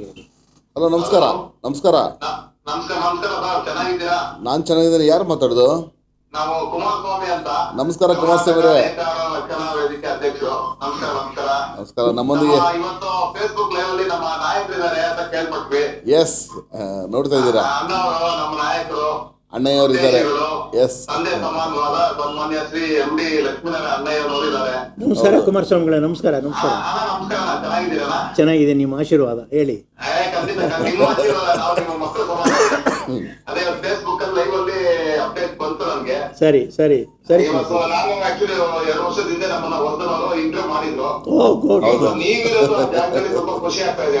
ಥ್ಯಾಂಕ್ ಯು ದಯಮಾಡಿ ಇವಾಗ ಇನ್ನು ಫೇಸ್ಬುಕ್ ಅಲ್ಲಿ ಸಾವಿರಾರು ಜನ ನೋಡ್ತಾ ಇರ್ತಾರೆ. ಖಂಡಿತ ನೇಕಾರರ ಪರವಾಗಿ ನೀವು ಏಕೈಕ ವ್ಯಕ್ತಿ ಕೂಗು ಹಾಕೋದ್ರಲ್ಲಿ ಖಂಡಿತ ಮಾತಿಲ್ಲ. ಅದರಿಂದ ಇನ್ನು ಮುಂದಿನ ದಿನಗಳಲ್ಲಿ ಇನ್ನ ದೊಡ್ಡ ಮಟ್ಟದ್ದು ಎಲ್ಲಾ ಚಾನಲ್ಗಳಲ್ಲೂ ನಮ್ಮ ನೇಕಾರರ ಬಗ್ಗೆ ತಾವು ಮಾತಾಡಿ ಖಂಡಿತ ಜನರೇಷನ್ ಏನಾದ್ರು ತಮ್ಮಿಂದ ಒಂದು ಕೊಡುಗೆ ಆಗ್ಬೇಕು ಅನ್ನೋದು ನಮ್ಮ ಮನೋಭಾವನ. ನಿಜ. ನಾನು ಅದನ್ನೇ ಹೇಳ್ತಾ ಇದ್ದೆ. ನಮ್ಮ ಕುಮಾರಸ್ವಾಮಿಯವರು ಬೆಂಗಳೂರಿನ ರಾಜಾಜಿನಗರದ ಏನು ನಮ್ಮ ಎಂಟ್ರೆನ್ಸ್ನಲ್ಲಿ ಆ ಮಾಲ್ ಎದುರುಗಡೆ ಒಂದು ನಮ್ಮ ಸನಾತನ ಕಾಲದ ಧರ್ಮ ಪರಂಪರೆ ಇತಿಹಾಸ, ನಮ್ಮ ಮಾನವ ಜನ್ಮಕ್ಕೆ ಬಟ್ಟೆ ಕೊಟ್ಟಂಥ ದೇವಲ ಮಹರ್ಷಿಗಳದ ಒಂದು ಪ್ರತಿಮೆ ಮಾಡಬೇಕು ಅಂತ ಹೋರಾಟ ಮಾಡ್ತಾ ಇದ್ದಾರೆ. ಅದಕ್ಕೆ ಒಂದು ಸಹಕಾರ ಕೊಡಬೇಕು ಅಂತ ಹೇಳಿ ಅಂತ ನಾವು ಕೂಡ ಈಗಾಗಲೇ ಕರೆ ಕೊಟ್ಟಿದ್ದೀವಿ. ಹೋಯ್ತಲ್ಲ, ಅದನ್ನು ಕೂಡ ಮಾಡಬೇಕು ಅಂತಂದು ನನ್ನ ಚಿಂತನೆ ಇದೆ. ಅದ್ರ ಜೊತೆನಲ್ಲಿ ಆಗ್ಲಿ ಕುಮಾರಸ್ವಾಮಿಗಳೇ, ಒಳ್ಳೇದಾಗ್ಲಿ. ಖಂಡಿತ. ಅದು ಆ ಕಾರ್ಯಕ್ರಮಕ್ಕೆ ಸಮಸ್ತ ಕರ್ನಾಟಕದ ಪ್ರಮುಖರು ಎಲ್ಲರೂ ಅವತ್ತು ತಮ್ಮ ಮೂಲಕ ತಮ್ಮ ಜೊತೆನೆಲ್ಲ ಹಾಜರಿರಬೇಕು ಅನ್ನೋದು ಈ ಸಂದರ್ಭದಲ್ಲಿ ಫೇಸ್ಬುಕ್ ಲೈವ್ ಅಲ್ಲಿ ನಡೀತಾ ಇರ್ತಕ್ಕಂಥ ಈ ಒಂದು ಕಾರ್ಯಕ್ರಮದಲ್ಲಿ ನಾನು ಕೇಳ್ಕೊಳ್ತೀನಿ. ಒಳ್ಳೇದಾಗ್ಲಿ. ಒಳ್ಳೇದಾಗ್ಲಿ. ನಿಮ್ಮ ಆಶೀರ್ವಾದ ಎಲ್ಲಾ ಯುವಕರಿಗೂ ಇರ್ಲಿ ಅಲ್ಲ. ಥ್ಯಾಂಕ್ ಯು ಕುಮಾರಸ್ವಾಮಿ ಅವರೇ. ಇಲ್ಲ, ಥ್ಯಾಂಕ್ ಯು. ತಾವು ಭೇಟಿ ಆಗ್ತಾನೆ ಅಂತ ಹೇಳ್ತೀರಾ, ಬಟ್ ಭೇಟಿ ಆಗಲ್ಲ. ಯಾಕೆ? ಇಲ್ಲ, ಖಂಡಿತ. ಸ್ವಲ್ಪ ಬೇರೆ ಬೇರೆ ಸಮಸ್ಯೆಗಳಿದೆ. ಸ್ವಲ್ಪ ಸಮಯ. Thank you. ಎಸ್. ಸೊ ಇಷ್ಟೆಲ್ಲ ಸಾಧನೆ ಮಾಡೋದಕ್ಕೆ ಮನೆಯಿಂದ ಯಾವ ಥರ ಪ್ರೋತ್ಸಾಹ ನಿಮಗೆ? ಇಲ್ಲ, ನಾನು ಹೇಳಿದ್ನಲ್ಲ, ಮನೆಯಲ್ಲಿ ಇವತ್ತು ನನ್ನ ಶ್ರೀಮತಿ ಇರ್ಬೋದು, ನನ್ನ ಸಹೋದರ ಮೂರ್ತಿಯವರು ಇರ್ಬೋದು, ಮಕ್ಕಳಿರ್ಬೋದು, ಎಲ್ಲರೂ ಅಷ್ಟೇ. ಪ್ರಶ್ನೆ ಅದಲ್ಲ. ಇವತ್ತು ಸಮಾಜ ಸೇವೆ ಮಾಡಲಿಕ್ಕೆ ಸಂಪೂರ್ಣವಾಗಿರ್ತಕ್ಕಂಥ ಸಹಕಾರ ಅವ್ರು ಕೊಡ್ತಾ ಇರ್ತಕ್ಕಂಥದ್ದು. ನನ್ನ ಮಕ್ಕಳು ಯಾವುದೇ ಕಾರಣಕ್ಕೂ ರಾಜಕಾರಣಕ್ಕೆ ನಾನು ಬರೋದಿಲ್ಲ. ನಾವು ದುಡಿಮೆ ಮಾಡ್ತೀವಿ. ಹಲೋ, ನಮಸ್ಕಾರ. ನಮಸ್ಕಾರ. ಯಾರು ಮಾತಾಡ್ದು? ನಮಸ್ಕಾರ ಹೇಮಲತಾ ಅವರೇ, ಹೇಗಿದ್ದೀರಾ? ಎಸ್, ಹೇಮಲತಾ ಅಂದ ತಕ್ಷಣ ನಿಮ್ಮ ಬ್ರೈಟ್ ಫೇಸ್ ಕಣ್ಮುಂದೆ ಕಾಣುತ್ತೆ. ದೇವರು ಒಳ್ಳೇದು ಮಾಡಿ. ನಮಸ್ಕಾರ. ಎಸ್, ಥ್ಯಾಂಕ್ ಯು ಅಮ್ಮ. ನಮಸ್ಕಾರ. ಹೇಗಿದ್ದೀರಿ? ಆಗ್ಲಮ್ಮ, ಬಹಳ ಖುಷಿ ಆಯ್ತು. ಸಂಘಟನೆಯಲ್ಲಿ ಪೂರಕವಾಗಿ ಬಹಳ ಅದ್ಭುತವಾಗಿ ಓಡಾಡ್ತಾ ಇದ್ದೀರಿ, ಆಕ್ಟಿವ್ ಆಗಿದ್ದೀರಿ. ಇನ್ನೂ ಕೂಡ ಚೆನ್ನಾಗಿ ಸಂಘಟನೆ ಮಾಡೋದ್ರ ಮೂಲಕ ಇಡೀ ರಾಜ್ಯಾದ್ಯಂತ ನಿಮ್ಮ ಸಂಘಟನೆ ಅವಶ್ಯ ಇದೆ. ನಾವು ಇನ್ನೂ ಕೂಡ ಮುಂದುವರಿಬೇಕು. ಆಗಮ್ಮ, ಒಳ್ಳೆ.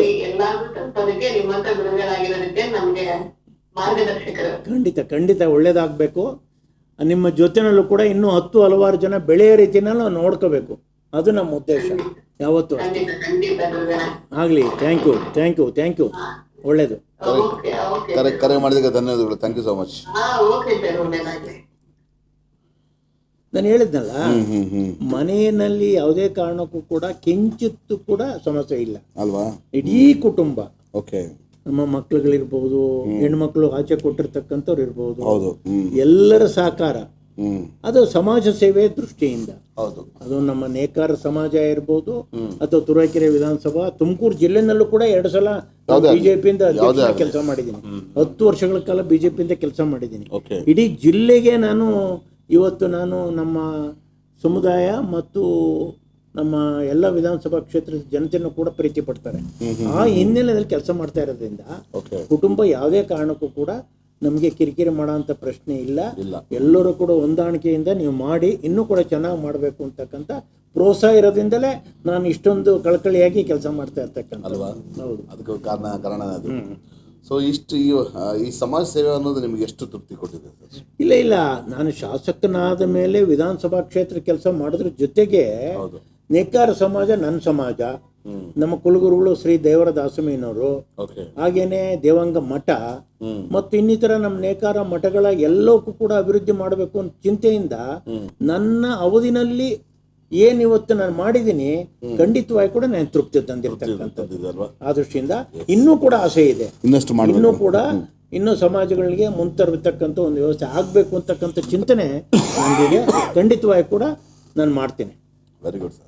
ಸೊ ಈ ವಯಸ್ಸಲ್ಲೂ ತಾವು ಇಷ್ಟೊಂದು ಲವಲವಿಕೆಯಿಂದ ಇದಿರಲ್ಲ, ಇದಕ್ಕೆ ಕಾರಣ ಸಮಾಜ ಸೇವೆ ಅನ್ಸುತ್ತೆ. ನಾನು ಈಗಾಗಲೇ ತಮ್ಗೆ ಹೇಳಿದ್ರ ವರ್ಧನ್ ಬಾಲು ಅವರ ಏನಿವತ್ತು ಪ್ರಚಾರದ ದೃಷ್ಟಿಯಿಂದ ಕೊಟ್ಟಿದ್ದಾರೆ. ನನ್ನ ಆರೋಗ್ಯ ದೃಷ್ಟಿಯಿಂದ ಉತ್ತರ ಕರ್ನಾಟಕ ಇರ್ಬೋದು, ತುರುವೇಕೆರೆ ವಿಧಾನಸಭಾ ಕ್ಷೇತ್ರದ ನಮ್ಮ ಜನತೆ, ಅದರಲ್ಲೂ ವಿಶೇಷವಾಗಿ ನಾಟಿ ಕೋಳಿ ಊಟ ಅಂದ್ರೆ ಬಹಳ ಅದ್ಭುತವಾಗಿ, ಅದರಲ್ಲೂ ಕೂಡ ಬೆಣ್ಣೆನಲ್ಲಿ ಕಾಯಿಸಿ ನಾಟಿ ಕೋಳಿ ಊಟ ಇಟ್ಟರು ನಾನು ಶಾಸಕನಾಗಿದ್ದಾಗ. ಹೌದು. ಅಲ್ಲಿ ಇಲ್ಲಿ ಅದನ್ನು ಬಟರ್ ಚಿಕನ್ ಅಂತ ಹೇಳ್ತಾರೆ, ಆದ್ರೆ ನಮ್ಮಲ್ಲಿ ಬಹಳ ಅದ್ಭುತವಾಗಿ ಒಂದು ಬಿಸಿ ಮುದ್ದೆ, ನಾಟಿ ಕೋಳಿ ಊಟ. ಖಂಡಿತ ಇವತ್ತು ಕೂಡ ಗಟ್ಟಿಯಾಗಿದ್ದೀನಿ, ಯಾವುದೇ ಕಾರಣಕ್ಕೂ ಕೂಡ. ಹೌದೌದು, ಆರೋಗ್ಯ ತುಂಬಾ ಚೆನ್ನಾಗಿದೆ. ನಮ್ಮ ಕ್ಷೇತ್ರದ ಜನತೆಯ ಪರವಾಗಿ, ನೇಕಾರರ ಪರವಾಗಿ ಅವ್ರಿಗೆಲ್ಲ ನಾನು ತುಂಬಾ ಅಭಿನಂದನೆ ಹೇಳಲಿಕ್ಕೆ ಇಷ್ಟಪಡ್ತೇನೆ. ಸರ್, ನಮ್ಮ ಚಾನೆಲ್ ಮುಖಾಂತರ ಯಾರಿಗಾದ್ರೂ ಕ್ಷಮೆ ಕೇಳಬೇಕಾದ್ರೆ, ಸಾರಿ ಕೇಳಬೇಕಾದ್ರೆ ಯಾರಿಗೆ ಕೇಳಕ್ಕೆ ಇಷ್ಟಪಡ್ತೀನಿ? ಇಲ್ಲ, ನಂದೇನಂದ್ರೆ ಅಭಿಪ್ರಾಯ ತಿಳಿದೇನು ಕೆಲವೊಂದು ತಪ್ಪಾಗಿ ಇರ್ಬೋದು, ಇಲ್ಲ ಅಂತ ಮನುಷ್ಯರು. ಈಗ ಮನುಷ್ಯ ಎಡವುದಲ್ಲೇ ಮರ ಆಗ್ಲಿ ಕಲ್ಲಾಗ್ಲಿ ಎಡವಲಿಕ್ಕೆ ಸಾಧ್ಯ ಒಂದು ಪಕ್ಷ ಆ ರೀತಿ ಯಾರಿಗಾದ್ರೂ ನನ್ನಿಂದ ನೋವಾಗಿದ್ರೆ ಖಂಡಿತವಾಗಿ ಕೂಡ, ಅದರಲ್ಲೂ ವಿಶೇಷವಾಗಿ ಯುವಕರಿಗೆ, ನೀವಿನ್ನೂ ಕೂಡ ಅದ್ಭುತವಾಗಿ ಬೆಳಿಬೇಕು ಯುವಕರು. ಆ ಹಿನ್ನೆಲೆ ಆ ಥರ ಇದ್ರೆ ಖುದ್ದಾಗಿ ನನ್ನ ಹತ್ರ ಮಾತನಾಡಿ ಏನಾದ್ರು ನನ್ನಿಂದ ತಪ್ಪಾಗಿದ್ರೆ ಖಂಡಿತ ಕ್ಷಮೆ ಕೇಳ್ತೀನಿ ಅಂತ ಹೇಳ್ತೀನಿ. ಯಾಕಂದ್ರೆ ಥ್ಯಾಂಕ್ಸ್ ಹೇಳ್ಬೋದು ಯಾರಿಗಾದ್ರೂ, ಬಟ್ ಕ್ಷಮೆ ಕೇಳಕ್ಕೆ ಗುಂಡಿಗೆ ಬೇಕು. ಖಂಡಿತ ಆ ಥರ ಆಗಿಲ್ಲ ಅಂತ ನನ್ನ ಭಾವನೆ ಇದೆ. ಒಂದ್ ಪಕ್ಷ ಏನಾದ್ರೂ ಆಗಿದ್ರೆ ಖಂಡಿತವಾಗಿ ಕೂಡ ನಾನು ಕ್ಷಮೆ ಕೇಳಕ್ಕೆ ತಯಾರಾಗಿರ್ತೀನಿ. Super sir. ಹೌದು, ಅದು ನಿಮ್ಮದು that is your personality. Sir, thanks ಹೇಳ್ಬೇಕಂದ್ರೆ ಯಾರಿಗೆ ಹೇಳಿ? ಈಗ ಥ್ಯಾಂಕ್ಸು ನನಗೆ ರಾಜಕೀಯಕ್ಕೆ ಬರೋದಕ್ಕೆ, ಆಮೇಲೆ ನಾನು ಬೆಳಿಲಿಕ್ಕೆ, ಈ ಸಮಾಜ ಕಟ್ಟಲಿಕ್ಕೆ, ನನ್ನ ವಿಧಾನಸಭೆ ಜನತೆಗೆ ಅನುಕೂಲ ಮಾಡಿಕೊಡ್ಲಿಕ್ಕೆ ಆದಂಥ ಒಂದಷ್ಟು ಲೀಡರ್ಗಳನ್ನ ನಾನು ಈಗಾಗಲೇ ಹೇಳಿದ್ದೀನಿ. ಸನ್ಮಾನ್ಯ ಯಡಿಯೂರಪ್ಪನವ್ರಿಗೆ, ಸನ್ಮಾನ್ಯ ಅನಂತಕುಮಾರ್ ಅವ್ರಿಗೆ, ಸನ್ಮಾನ್ಯ ವಾಜಪೇಯಿ ಅವ್ರಿಗೆ, ಇವತ್ತಿನ ಸರ್ಕಾರದಲ್ಲಿರ್ತಕ್ಕಂಥ ಸನ್ಮಾನ್ಯ ನರೇಂದ್ರ ಮೋದಿ ಅವ್ರಿಗೆ, ಹೀಗೆ ನಾವು ನಮ್ಮನ್ನು ಬೆಳೆಸಿದಂಥ ಮತ್ತು ಮುಂದೆ ಬೆಳಿಲಿಕ್ಕೆ ಅವಕಾಶ ಮಾಡಿಕೊಟ್ಟಂಥ ಎಲ್ಲ ರಾಜಕೀಯ ನಾಯಕರಿಗೂ ಕೂಡ ನಾನು ಧನ್ಯವಾದ ಹೇಳ್ತೀನಿ. ಸೂಪರ್. Thank you. ಮತ್ತೊಂದು ಕರೆ ಬರ್ತದೆ, ಮಾತಾಡೋಣ.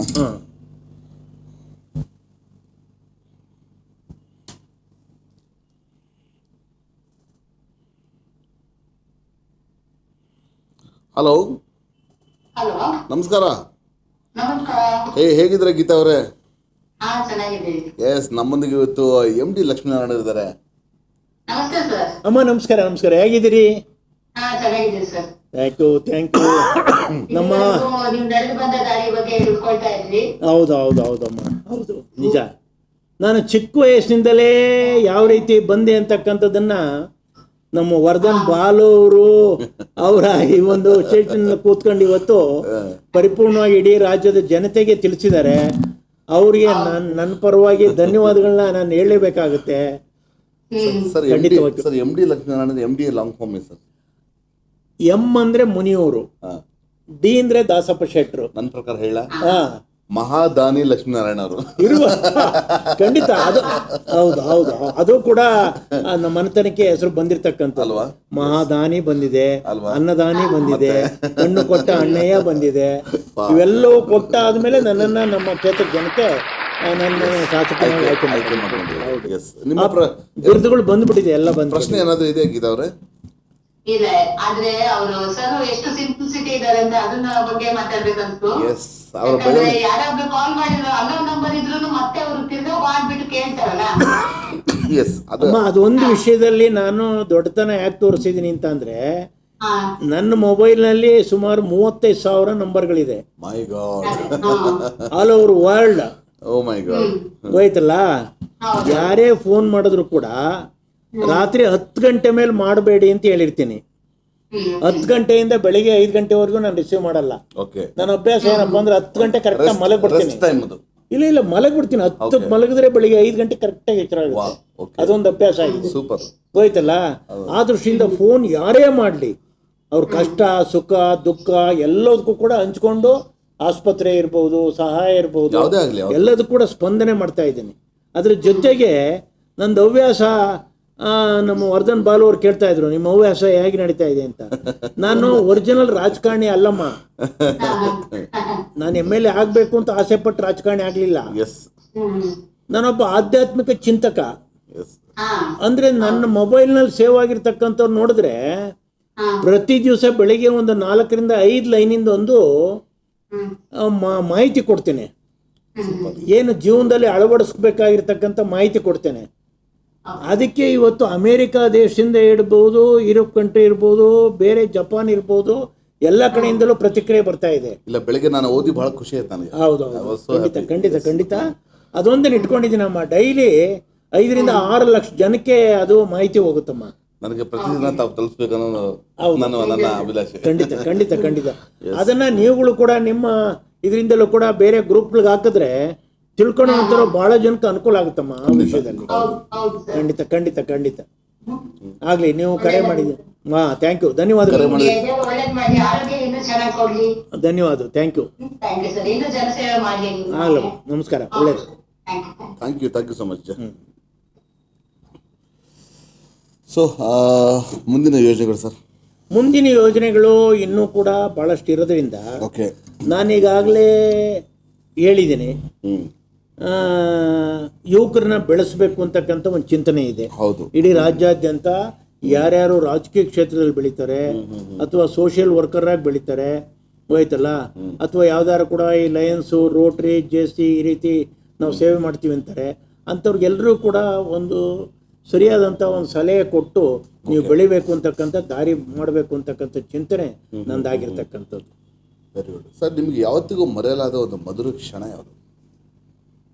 ಮರೆಯಲಾಗದ ಅದೇ ಮರೆಯಕ್ಕೆ ಆಗಲ್ಲ, ಅದು ಕಾಡ್ತಾ ಇರುತ್ತೆ ನಮಗೆ, ಬಟ್ ಮಧುರವಾಗಿರುತ್ತೆ. ಖಂಡಿತ ಜೀವನದಲ್ಲಿ ನೋಡಿ ಅನೇಕ ವಿಷಯಗಳು ನಮ್ಮ ತಲೆ ಒಳಗಡೆ ಬರ್ತಾ ಇರುತ್ತೆ. ಏಕೆ ಅಂತಂದ್ರೆ ನನಗೆ ಮರೆಯಲಾಗದ ವಿಷಯಗಳು ನಮ್ಮ ತಂದೆ ಸಾವು. ಹೋಯ್ತಲ್ಲ, ಮಧುರ ಅಲ್ಲ ಇರ್ಲಿ, ಮಧುರ ಇರ್ಲಿ ಅಲ್ಲ. ನಮ್ಮ ತಾಯಿದು ಕೂಡ 101 ವರ್ಷ ಬದುಕಿದ್ರು. ತಾಯಿ 100ನೇ ವಯಸ್ಸಿನಲ್ಲೂ ಕೂಡ ಅವ್ರು ಎಷ್ಟು ಕೆಲಸ ಮಾಡ್ತಾ ಇದ್ರು ಅನ್ನೋದಕ್ಕೆ ಖಂಡಿತವಾಗಿ ಕೂಡ ನಾನು ಅವ್ರನ್ನ ಇವತ್ತು ಕೂಡ ನಾನು ನೆನ್ಸ್ಕೊಂಡಲೇ ಮರೆಯಕ್ಕೆ ಸಾಧ್ಯನೇ ಇಲ್ಲ. ಹೋಯ್ತಲ್ಲ, ಹಾಗೆ ಅಂಥ ಒಂದು ವಾತಾವರಣಗಳಲ್ಲಿ ನಾವು ಬೆಳೆದಿರ್ತಕ್ಕಂಥ ಒಂದು ಸಂದರ್ಭದಲ್ಲಿ ಇವತ್ತು ನಮ್ಮ ಮನೆ ದೇವರು ಶ್ರೀ ಗವಿರಂಗನಾಥ ಸ್ವಾಮಿ ನಮ್ಮ ಮನೆ ದೇವರು. ಹೋಯ್ತಲ್ಲ, ಅಲ್ಲಿ ಏನೇನು ಅಭಿವೃದ್ಧಿ ಆಗಬೇಕು ಅಂತಕ್ಕಂಥ ಚಿಂತನೆ ಇತ್ತು, ಅಷ್ಟು ಮಾಡಿರ್ತಕ್ಕಂಥದ್ದು. ಅದ್ರ ಜೊತೆಯಲ್ಲಿ ಒಕ್ಕಡುಗಾತ್ರಿ ಕರಿಬಸವೇಶ್ವರ, ಅಲ್ಲಿ ಏನು ಈಗ ಪಾಪ ಹೆಣ್ಮಕ್ಳು ಹೋದಂಥ ಸಂದರ್ಭದಲ್ಲಿ ಅವ್ರಿಗೆ ಸ್ನಾನ ಮಾಡಲಿಕ್ಕೆ ಅಲ್ಲಿ ಕೆಲವು ವ್ಯವಸ್ಥೆಗಳನ್ನ ಏನೇನು ಮಾಡಬೇಕು ಅದೆಲ್ಲ ಮಾಡಿಕೊಟ್ಟಿರ್ತಕ್ಕಂಥದ್ದು. ಈ ಥರದವೆಲ್ಲ ಒಂದಷ್ಟು ಅದನ್ನೆಲ್ಲವನ್ನು ಕೂಡ ಹೇಳಲಿಕ್ಕೆ ಆಗಲ್ಲ. ಏಕೆ ಅಂತಂದರೆ ಮನುಷ್ಯನಿಗೆ ನಾನು ಅನ್ನೋದು ಬರಬಾರದು. ನಾವು ಜೊತೆನಲ್ಲಿ ಎಲ್ಲರೂ ಕೂಡ ಹೋದಂಥ ಸಂದರ್ಭದಲ್ಲಿ ನಾವು ಅಂತ ಅದೇ ವಿಶೇಷತೆ ಅಲ್ವಾ. MD ಲಕ್ಷ್ಮೀನಾರಾಯಣ ಅಂದ ತಕ್ಷಣ ನಾವು ಅನ್ನೋ ಒಂದು ಭಾವನೆ ನಿಮ್ಮಲ್ಲಿ ಅದು ಯಾವತ್ತೂ ಇದೆ. ಖಂಡಿತ ನನ್ನ ವಿಶೇಷತೆ ಅಂತಂದ್ರೆ 97-98ನೇ ಇಸ್ವಿನಲ್ಲಿ 97-98ನೇ ಇಸ್ವಿನಲ್ಲಿ ಹೌದು, ಬೆಂಗಳೂರು ಮಹಾನಗರದಲ್ಲಿ ಒಂದು ನೇಕಾರ ಸಮ್ಮೇಳನ ಮಾಡಿದ್ವಿ. ಅದು ದೇವಾಂಗ ಸಮ್ಮೇಳನ ಅಂತ ಹೇಳಿ ಅಂತ ನೇಕಾರ ಸಮ್ಮೇಳನ ಮಾಡಿದ್ವಿ. ಸುಮಾರು 3 ಲಕ್ಷ ಜನ ಸೇರಿಸಿತ್ತು. ಹೋಯ್ತಲ್ಲ 3 ಲಕ್ಷ ಖಂಡಿತ. ಅದಕ್ಕೆ ನನ್ನ ಸಹೋದರ ಮೂರ್ತಿ ನನ್ನ ಸ್ವಂತ ಊರಿನ ಭಟ್ರುಗಳನ್ನ, ಅಂದರೆ ನಮ್ಮ ವಿಧಾನಸಭಾ ಕ್ಷೇತ್ರದ ಗ್ರಾಮೀಣ ಭಾಗದ ಭಟ್ರುಗಳನ್ನ ಕರ್ಕೊಂಬ, ಭಟ್ರು ಅಂತ ಅಂದರೆ ಅಡುಗೆ ಮಾಡುವಂಥವ್ರು ಪೂರ್ತಿ. ಆ ಸುವ್ಯವಸ್ಥಿತವಾಗಿ ಅಡುಗೆ ಮಾಡಿ ಬಂದಂಥವ್ರಿಗೆ ಯಾರೂ ಕೂಡ ಕಿಂಚಿತ್ತು ಕೂಡ ನನಗೆ ಊಟ ಸಿಗಲಿಲ್ಲ. ಅಷ್ಟು ಜನಕ್ಕೆ 3 ಲಕ್ಷ ಜನಕ್ಕೆ ಊಟ ಕೊಟ್ಟು ಎಲ್ಲರನ್ನು ಸುವ್ಯವಸ್ಥೆಯಾಗಿ ಅವ್ರ ಊರಿಗೆ ಹೋದಾಗ ದೂರವಾಣಿ ಮೂಲಕ ಫೋನ್ ಮಾಡಿ ಹೇಳಿ ಎಲ್ಲ ನಾವು ಸೇಫಾಗಿ ತಲುಪಿದೀವಿ ಅಂತಕ್ಕಂಥ ಖುಷಿ ಪಟ್ಟವಲ್ಲ, ಅದು ಒಂದು ಮಧುರವಾದ ಕ್ಷಣ. ಬಹಳ ಅದ್ಭುತವಾಗಿ 3 ಲಕ್ಷ ಜನರಿಗೆ ಊಟ ಕಲ್ಪಿಸುವುದು ಆ ಥರದ್ದು ಒಂದಲ್ಲ. ಅದಾದ್ಮೇಲೆ ಬೆಂಗಳೂರಿನಲ್ಲಿ ದೇವಾಂಗ ನಮ್ಮ ಮಠ ಓಪನ್ ಮಾಡೋ ಸಂದರ್ಭದಲ್ಲಿ ಅವತ್ತು ಕೂಡ ಮಾಡಿದ್ದಾರೆ, ಹೋಯ್ತಲ್ಲ. ಆಮೇಲೆ ಬಾಗಲಕೋಟೆನಲ್ಲಿ ಕಾರ್ಯಕ್ರಮ ಮಾಡಿದ್ದಾರೆ ನಮ್ಮ ಜನತೆ. ಹಾಗಾಗಿ ಬೇರೆ ಬೇರೆ ಕಡೆ ಮಂಗಳೂರಿನಲ್ಲಿ ಮಾಡಿದ್ದಾರೆ, ಎಲ್ಲ ಕಡೆನೂ ಕೂಡ ಗುಲ್ಬರ್ಗಾದಲ್ಲಿ ಮಾಡಿದ್ದಾರೆ. ಎಲ್ಲ ಕಡೆನೂ ಮಾಡೋ ಸಂದರ್ಭದಲ್ಲಿ ಊಟ ಹಾಕೋದಕ್ಕೆ ಮೊದಲಿಂದಲೂ ಕೂಡ ಎತ್ತಿದ ಕೈ ನಮ್ಮ ಜನತೆ ಎಲ್ಲರೂ ಕೂಡ ಸೇರ್ಕೊಂಡು ಮಾಡೋ ಅಂಥದ್ದೆಲ್ಲ. ಈಗ ನಾವು ನಮ್ಮ ಎಲ್ಲ ಜನಾಂಗ ಅಂದ್ರೆ ನಾವು ಎಲ್ಲ ನೇಕಾರ ಜನಾಂಗದಲ್ಲಿ ಈಗ ಹೆಣ್ಣು ಕೊಡೋದು ತಗೊಳ್ಳೋದ್ ಬಗ್ಗೆ ಅದು ಏನೋ ಒಂದು ಮಧ್ಯೆ ಸ್ವಲ್ಪ ಹಾಗೆ ಪ್ರಾರಂಭ ಮಾಡೋಣ ಅಂತ ಎಲ್ಲ ನಮ್ಮ ಅಷ್ಟು ಮಠದ ಪರಮ ಸಕ್ರಿಯವಾಗಿ ನಡೀತಾ ಇಲ್ಲ. ಎಲ್ಲರನ್ನೂ ಕೂಡ ಸೇರಿಸಿ ಸನ್ಮಾನ್ಯ ಕೊಂಡಯ್ಯನವರು, ನಾನು, ಉಮಾಶಿಯವರು, ಸ್ವಾಮೀಜಿಗಳು ಎಲ್ಲರೂ ಕೂಡ ಸೇರ್ಕೊಂಡು ಕೂತ್ಕೊಂಡು ನಮ್ಮ ಮಲ್ಲಿಕಾರ್ಜುನ ನಾಗಪ್ಪನವರು ಎಲ್ಲರೂ ಕೂತು ಚರ್ಚೆ ಮಾಡಿ ನಾವು ಮಾಡಿ ಒಂದಷ್ಟು ದಿವಸ ಚೆನ್ನಾಗಿ ನಡೀತಾ ಇತ್ತು. ಹೌದು. ಮತ್ತೆ ಅದೇನೋ ಮಧ್ಯದಲ್ಲಿ ಯಾಕೋ ಒಂದು ಯುವ ಪೀಳಿಗೆ ಇಲ್ಲ ನಮ್ಮ ಸಮಾಜನೇ ಆಗಬೇಕು ಅನ್ನೋ ಒಂದು ಭಾವನೆಯನ್ನು ವ್ಯಕ್ತಪಡಿಸ್ತಾ ಇದ್ದಾರೆ. ಆದರೆ ಇವತ್ತು ಕೂಡ ನಮ್ಮ ಕೆಲವು ವಿಚಾರವಂತರು ಇದನ್ನು ಯಾವುದೇ ಕಾರಣಕ್ಕೂ ಕೂಡ ಮುಂದುವರಿಸಬೇಕು ಅಂತಕ್ಕಂಥ ಚಿಂತನೆ ಇದೆ. ಹೌದು, ಅದು ಖಂಡಿತ ಮಾಡಿದ್ರೆ ಬಹಳ ಒಳ್ಳೆಯದು. ಖಂಡಿತವಾಗಿ ಕೂಡ ಮುಂದುವರಿಸ್ತಾರೆ. ಯಾರಿಗೂ ಯಾವುದೇ ಕಾರಣ ಕೊರತೆ ಆಗಲ್ಲ. ಹೆಣ್ಣಿಗೂ ಗಂಡಿಗೆ ಕೊರತೆ ಆಗಲ್ಲ, ಗಂಡಿಗೂ ಹೆಣ್ಣಿನ ಕೊರತೆ ಆಗಲ್ಲ ಅಂತ ನನ್ನ ಪ್ರಕಾರ. ಯಾಕಂದ್ರೆ ಅದು ಬೇರೆ ಜಾತಿಗೆ ಅವ್ರು ಹೋಗೋದು ಎಷ್ಟು ಮಟ್ಟಿಗೆ ಇಲ್ಲ ಇದನ್ನು ಯಾವುದೇ ಕಾರಣಕ್ಕೂ ನಮ್ಮ ಸಮಾಜ ಬೆಳೆಸಬೇಕಲ್ಲ ನನ್ನ ವಿಚಾರ. ನಿಮ್ಮ ಚಾನಲ್ SVB ಅಫಿಷಿಯಲ್ ಚಾನಲ್ನಲ್ಲಿ ವರ್ಧನ್ ಬಾಲೂರ ಏನಿವತ್ತು ಇಡೀ ರಾಜ್ಯಾದ್ಯಂತ ವೀಕ್ಷಣೆ ಮಾಡ್ತಾ ಇರ್ತಕ್ಕಂಥ ನಮ್ಮ ಸ್ನೇಹಿತರುಗಳಿಗೆ ನಾನು ಹೇಳ್ತಕ್ಕಂಥದ್ದು, ದಯಮಾಡಿ ಈ ವಿಚಾರದಲ್ಲಿ ನಾವೆಲ್ಲರೂ ಕೂಡ ಸಕ್ರಿಯವಾಗಿರೋಣ ಅಂತಕ್ಕಂಥದ್ದನ್ನು ಹೇಳಿ ನಿಮ್ಗೊಂದು ಧನ್ಯವಾದವನ್ನು ಕೂಡ ಹೇಳ್ತೀನಿ. ಖಂಡಿತ, ಯಾಕಂದ್ರೆ ನನ್ನ ಖಂಡಿತ ಮಾಡೋಣ ಆಗಲಿ. ಯುವ ಪೀಳಿಗೆಗೆ ಏನು ಸಂದೇಶ ಕೊಡಕ್ಕೆ ಇಷ್ಟಪಡ್ತೀನಿ? ನಾನು ಆಗಲೇ ಹೇಳಿದೆ ನಾನು ಖಂಡಿತವಾಗಿ ಕೂಡ ಯುವಕರು ಮುಂದೆ ಬರಬೇಕು. ನಾವೀಗಾಗಲೇ ಎಲ್ಲ ಒಂದು ಸಮುದಾಯವನ್ನು ಮೇಲಕ್ಕೆತ್ತಕ್ಕಂಥ ಕೆಲಸವನ್ನ ತಮ್ಮ ಕೈಗೆ ಹಾಕ್ತಾ ಇದ್ದೀವಿ. ನೀವು ಮುಂದೆ ಬನ್ನಿ, ಖಂಡಿತವಾಗಿ ಕೂಡ ನೀವು ಬೆಳೀರಿ, ರಾಜಕೀಯವಾಗಿ ಬೆಳಿಬೇಕು ಅಂತಕ್ಕಂಥದ್ದು. ಪ್ರತಿ ಜಿಲ್ಲೆಯಲ್ಲೂ ಕೂಡ ನಮ್ಮ ನೇಕಾರ ಸಮಾಜದ ಒಂದು 10 ಜನ ಬೆಳಿಬೇಕು. ಸೊ ಮುಂದೆ ಮಾರ್ಗದರ್ಶಕ ಬೆಳೀರಿ ಅಂತಕ್ಕಂಥದ್ದು ನನ್ನ ಚಿಂತನೆ. ಸರ್, ಇವತ್ತು ನಮ್ಮ SVB ಅಫಿಷಿಯಲ್ ಚಾನಲ್ಗೆ ತಾವು ಆಗಮಿಸ್ತಿದ್ರ, ನಿಮ್ಮ ಅನಿಸಿಕೆ, ನಿಮ್ಮ ಅಭಿಪ್ರಾಯ ತಿಳಿಸಿ ಸರ್. ಖಂಡಿತವಾಗಿ ಕೂಡ ನಾನು ಭಾಳಷ್ಟು ಚಾನಲ್ಗಳಿಗೆ ಹೋಗ್ತಾ ಇರ್ತೀನಿ. ಪ್ರತಿ ವಾರವೂ ಕೂಡ ಎಲ್ಲ ದೊಡ್ಡ ದೊಡ್ಡ ಚಾನಲ್ನವರು ಕೂಡ ನನ್ನನ್ನು ಡಿಸ್ಕಷನ್ಗೆ ಕರೆದಿರ್ತಾರೆ. ಆದರೂ ವಿಶೇಷವಾಗಿ SVB ಚಾನಲ್ಗೆ ನಾನು ಬಂದ ತಕ್ಷಣ ನನಗೊಂದು ರೀತಿ ಆನಂದ ಬಾಷ್ಪ. ಏಕೆಂದರೆ ನಮ್ಮ ಹಿರಿಯಣ್ಣ ಡಾಕ್ಟರ್ ರಾಜ್ಕುಮಾರ್ ಅವರು ಹೋಯ್ತಲ್ಲ, ಡಾಕ್ಟರ್ ನಮ್ಮ ಬಾಲಸುಬ್ರಹ್ಮಣ್ಯಂ ಅವರು, ಹಾಗೂ ಇನ್ನೂ ಅನೇಕ ನಟ ನಟಿಯರು. ಹೌದು, PV ಶ್ರೀನಿವಾಸರವರು ಇದ್ದಾರೆ. ಹೌದು, ಅವರಿದ್ದಾರೆ. ಆಮೇಲೆ ನಮ್ಮ ಶಿರ್ಡಿ ಸಾಯಿಬಾಬಾ, ಎಲ್ಲರ ಆಶೀರ್ವಾದ ನಿಮ್ಮ ಮೇಲೆ ಇರೋದ್ರಿಂದ ಅದ್ಭುತವಾಗಿರ್ತಕ್ಕಂಥ ಒಂದು ಕಚೇರಿಗೆ ಬಂದು ಅದು ಎಷ್ಟೇ ಟೈಮ್ ಆದ್ರೂ ಚಿಂತೆ ಇಲ್ಲ, ನಿಮ್ ಜೊತೆನಲ್ಲಿ ಇದ್ದಿದ್ದೇ ನನಗೊಂದು ರೀತಿ ಖುಷಿ ಅಂತಕ್ಕಂಥ. ಲೇಟ್ ಆದ್ರೂ ಪರವಾಗಿಲ್ಲ, ಮಾಡ್ಲೇಬೇಕು. ಖಂಡಿತ ನಿಮ್ಮ SVB ನೀವು ಮತ್ತೆ ಯಾವಾಗಲಾದ್ರೂ ಕರೀರಿ, ಖಂಡಿತವಾಗಿ ಕೂಡ ನಾನು ಬರ್ತೇನೆ ಅಂತಕ್ಕಂಥದ್ದು. ಧನ್ಯವಾದಗಳು. ನಿಮ್ಮೆಲ್ಲ ಮುಂದಿನ ಯೋಜನೆಗಳು ಶುಭವಾಗಲಿ. ಇನ್ನೂ ಸಾಕಷ್ಟು ತಾವು ಸಾಧನೆ ಉನ್ನತ ಮಟ್ಟಕ್ಕೆ ಬೆಳೀಲಿ ಅಂತ ನಾವು ನಮ್ಮ SVB ಅಫಿಷಿಯಲ್ ಚಾನಲ್ ಮುಖಾಂತರ ನಿಮಗೆ ಹಾರೈಸ್ತೇವೆ. ಮತ್ತು ಇಷ್ಟೊತ್ತು ಹಿರಿಯ ಸಮಾಜ ಸೇವಕರು, ರಾಜಕೀಯ ಮತ್ಸದೆ, ಆಧ್ಯಾತ್ಮಿಕ ಚಿಂತಕರು, ರೈತ ಬಾಂಧವರು ಮತ್ತು ನಮ್ಮ ನೇಕಾರ ಸಮುದಾಯದ ಒಕ್ಕೂಟದ ಸಂಸ್ಥಾಪಕರು ಮತ್ತು ಸಾಮಾಜಿಕ ಹೋರಾಟಗಾರರು ಆಗಿರುವ ಶ್ರೀ MD ಲಕ್ಷ್ಮೀನಾರಾಯಣವರು ಯಮಲೆ ಹಾಗೂ ನಮ್ಮ SVB ಅಫಿಷಿಯಲ್ ಚಾನಲ್ನ ಗೆಲುವಿನ ಪಯಣ ಕಾರ್ಯಕ್ರಮದಲ್ಲಿ ಅವರು ಭಾಗವಹಿಸಿದ್ದಕ್ಕೆ ಅವರಿಗೆ ಧನ್ಯವಾದಗಳಿಗೆ ಇಷ್ಟಪಡ್ತೀನಿ. ಮತ್ತು ಅವರಿಗೆ ನಮ್ಮ ಚಾನಲ್ ಮುಖಾಂತರ ಅವರಿಗೆ ಸನ್ಮಾನ ಮಾಡೋಕ್ಕೆ ಇಷ್ಟಪಡ್ತೀನಿ. Thank you. ಆಗಲಿ ಆಗಲಿ. ಸೊ ನಮ್ಮ ಚಾನಲ್ಗೆ ಸಹಕಾರ ನೀಡಿದಂತಹ ಮಹೇಂದ್ರ ಮನ್ನೋತ್ ಅವ್ರಿಗೆ, ಮಾರುತಿ ಮೆಡಿಕಲ್ಸ್ ಅವ್ರಿಗೆ ಥ್ಯಾಂಕ್ಸ್ ಹೇಳಕ್ಕೆ ಇಷ್ಟಪಡ್ತೀನಿ. ಜೊತೆಗೆ ಸವಿತಾ ಅವ್ರಿಗೂ ಥ್ಯಾಂಕ್ಸ್ ಹೇಳಕ್ಕೆ ಇಷ್ಟಪಡ್ತೀನಿ. ಮತ್ತು ಜೊತೆಗೆ ಅಚ್ಯುತ್ ಕುಲಕರ್ಣಿ ಅವ್ರಿಗೂ ನಮಗೆ ಸಹಕಾರ ನೀಡಿದ್ದಕ್ಕೆ ಧನ್ಯವಾದಗಳು ಹೇಳಕ್ಕೆ ಇಷ್ಟಪಡ್ತೀನಿ. Thank you so much for giving support. ಯಾಕಂದರೆ ನೀವೆಲ್ಲ ಸಹಕಾರ ನೀಡಿದರೆ ಮಾತ್ರ ಅದು ಸಾಧ್ಯವಾಗೋದು. ಯಾಕಂದರೆ ನಾವು ತೊಗೊಂಡು ಹೋಗೋದು ಏನೂ ಇಲ್ಲ. ಎಸ್, ಖುಷಿಯಾಗಿರೋಣ, ಖುಷಿಯಾಗಿ ನಾವು ನಮ್ಮ ಜೀವನ ಸಾಗಿಸೋಣ. ಅಲ್ಲಿವರೆಗೂ ನಾಳೆ ಮತ್ತೆ ಸಿಗೋಣ ಹೊಸ ಸಾಧಕರೊಂದಿಗೆ. ಅಲ್ಲಿವರೆಗೂ ಸ್ಟೇ ವೆಲ್, ಸ್ಟೇ ಹ್ಯಾಪಿ. ಜೈ ಹಿಂದ್, ಜೈ ಕರ್ನಾಟಕ. ಸರ್ವೇ ಜನ ಸುಜನಂ ಮತ್ತು ಸರ್ವೇ ಸುಜನ ಸುಖನಂ ಮತ್ತು ಗಾಡ್ ಬ್ಲೆಸ್ ಯು ಆಲ್.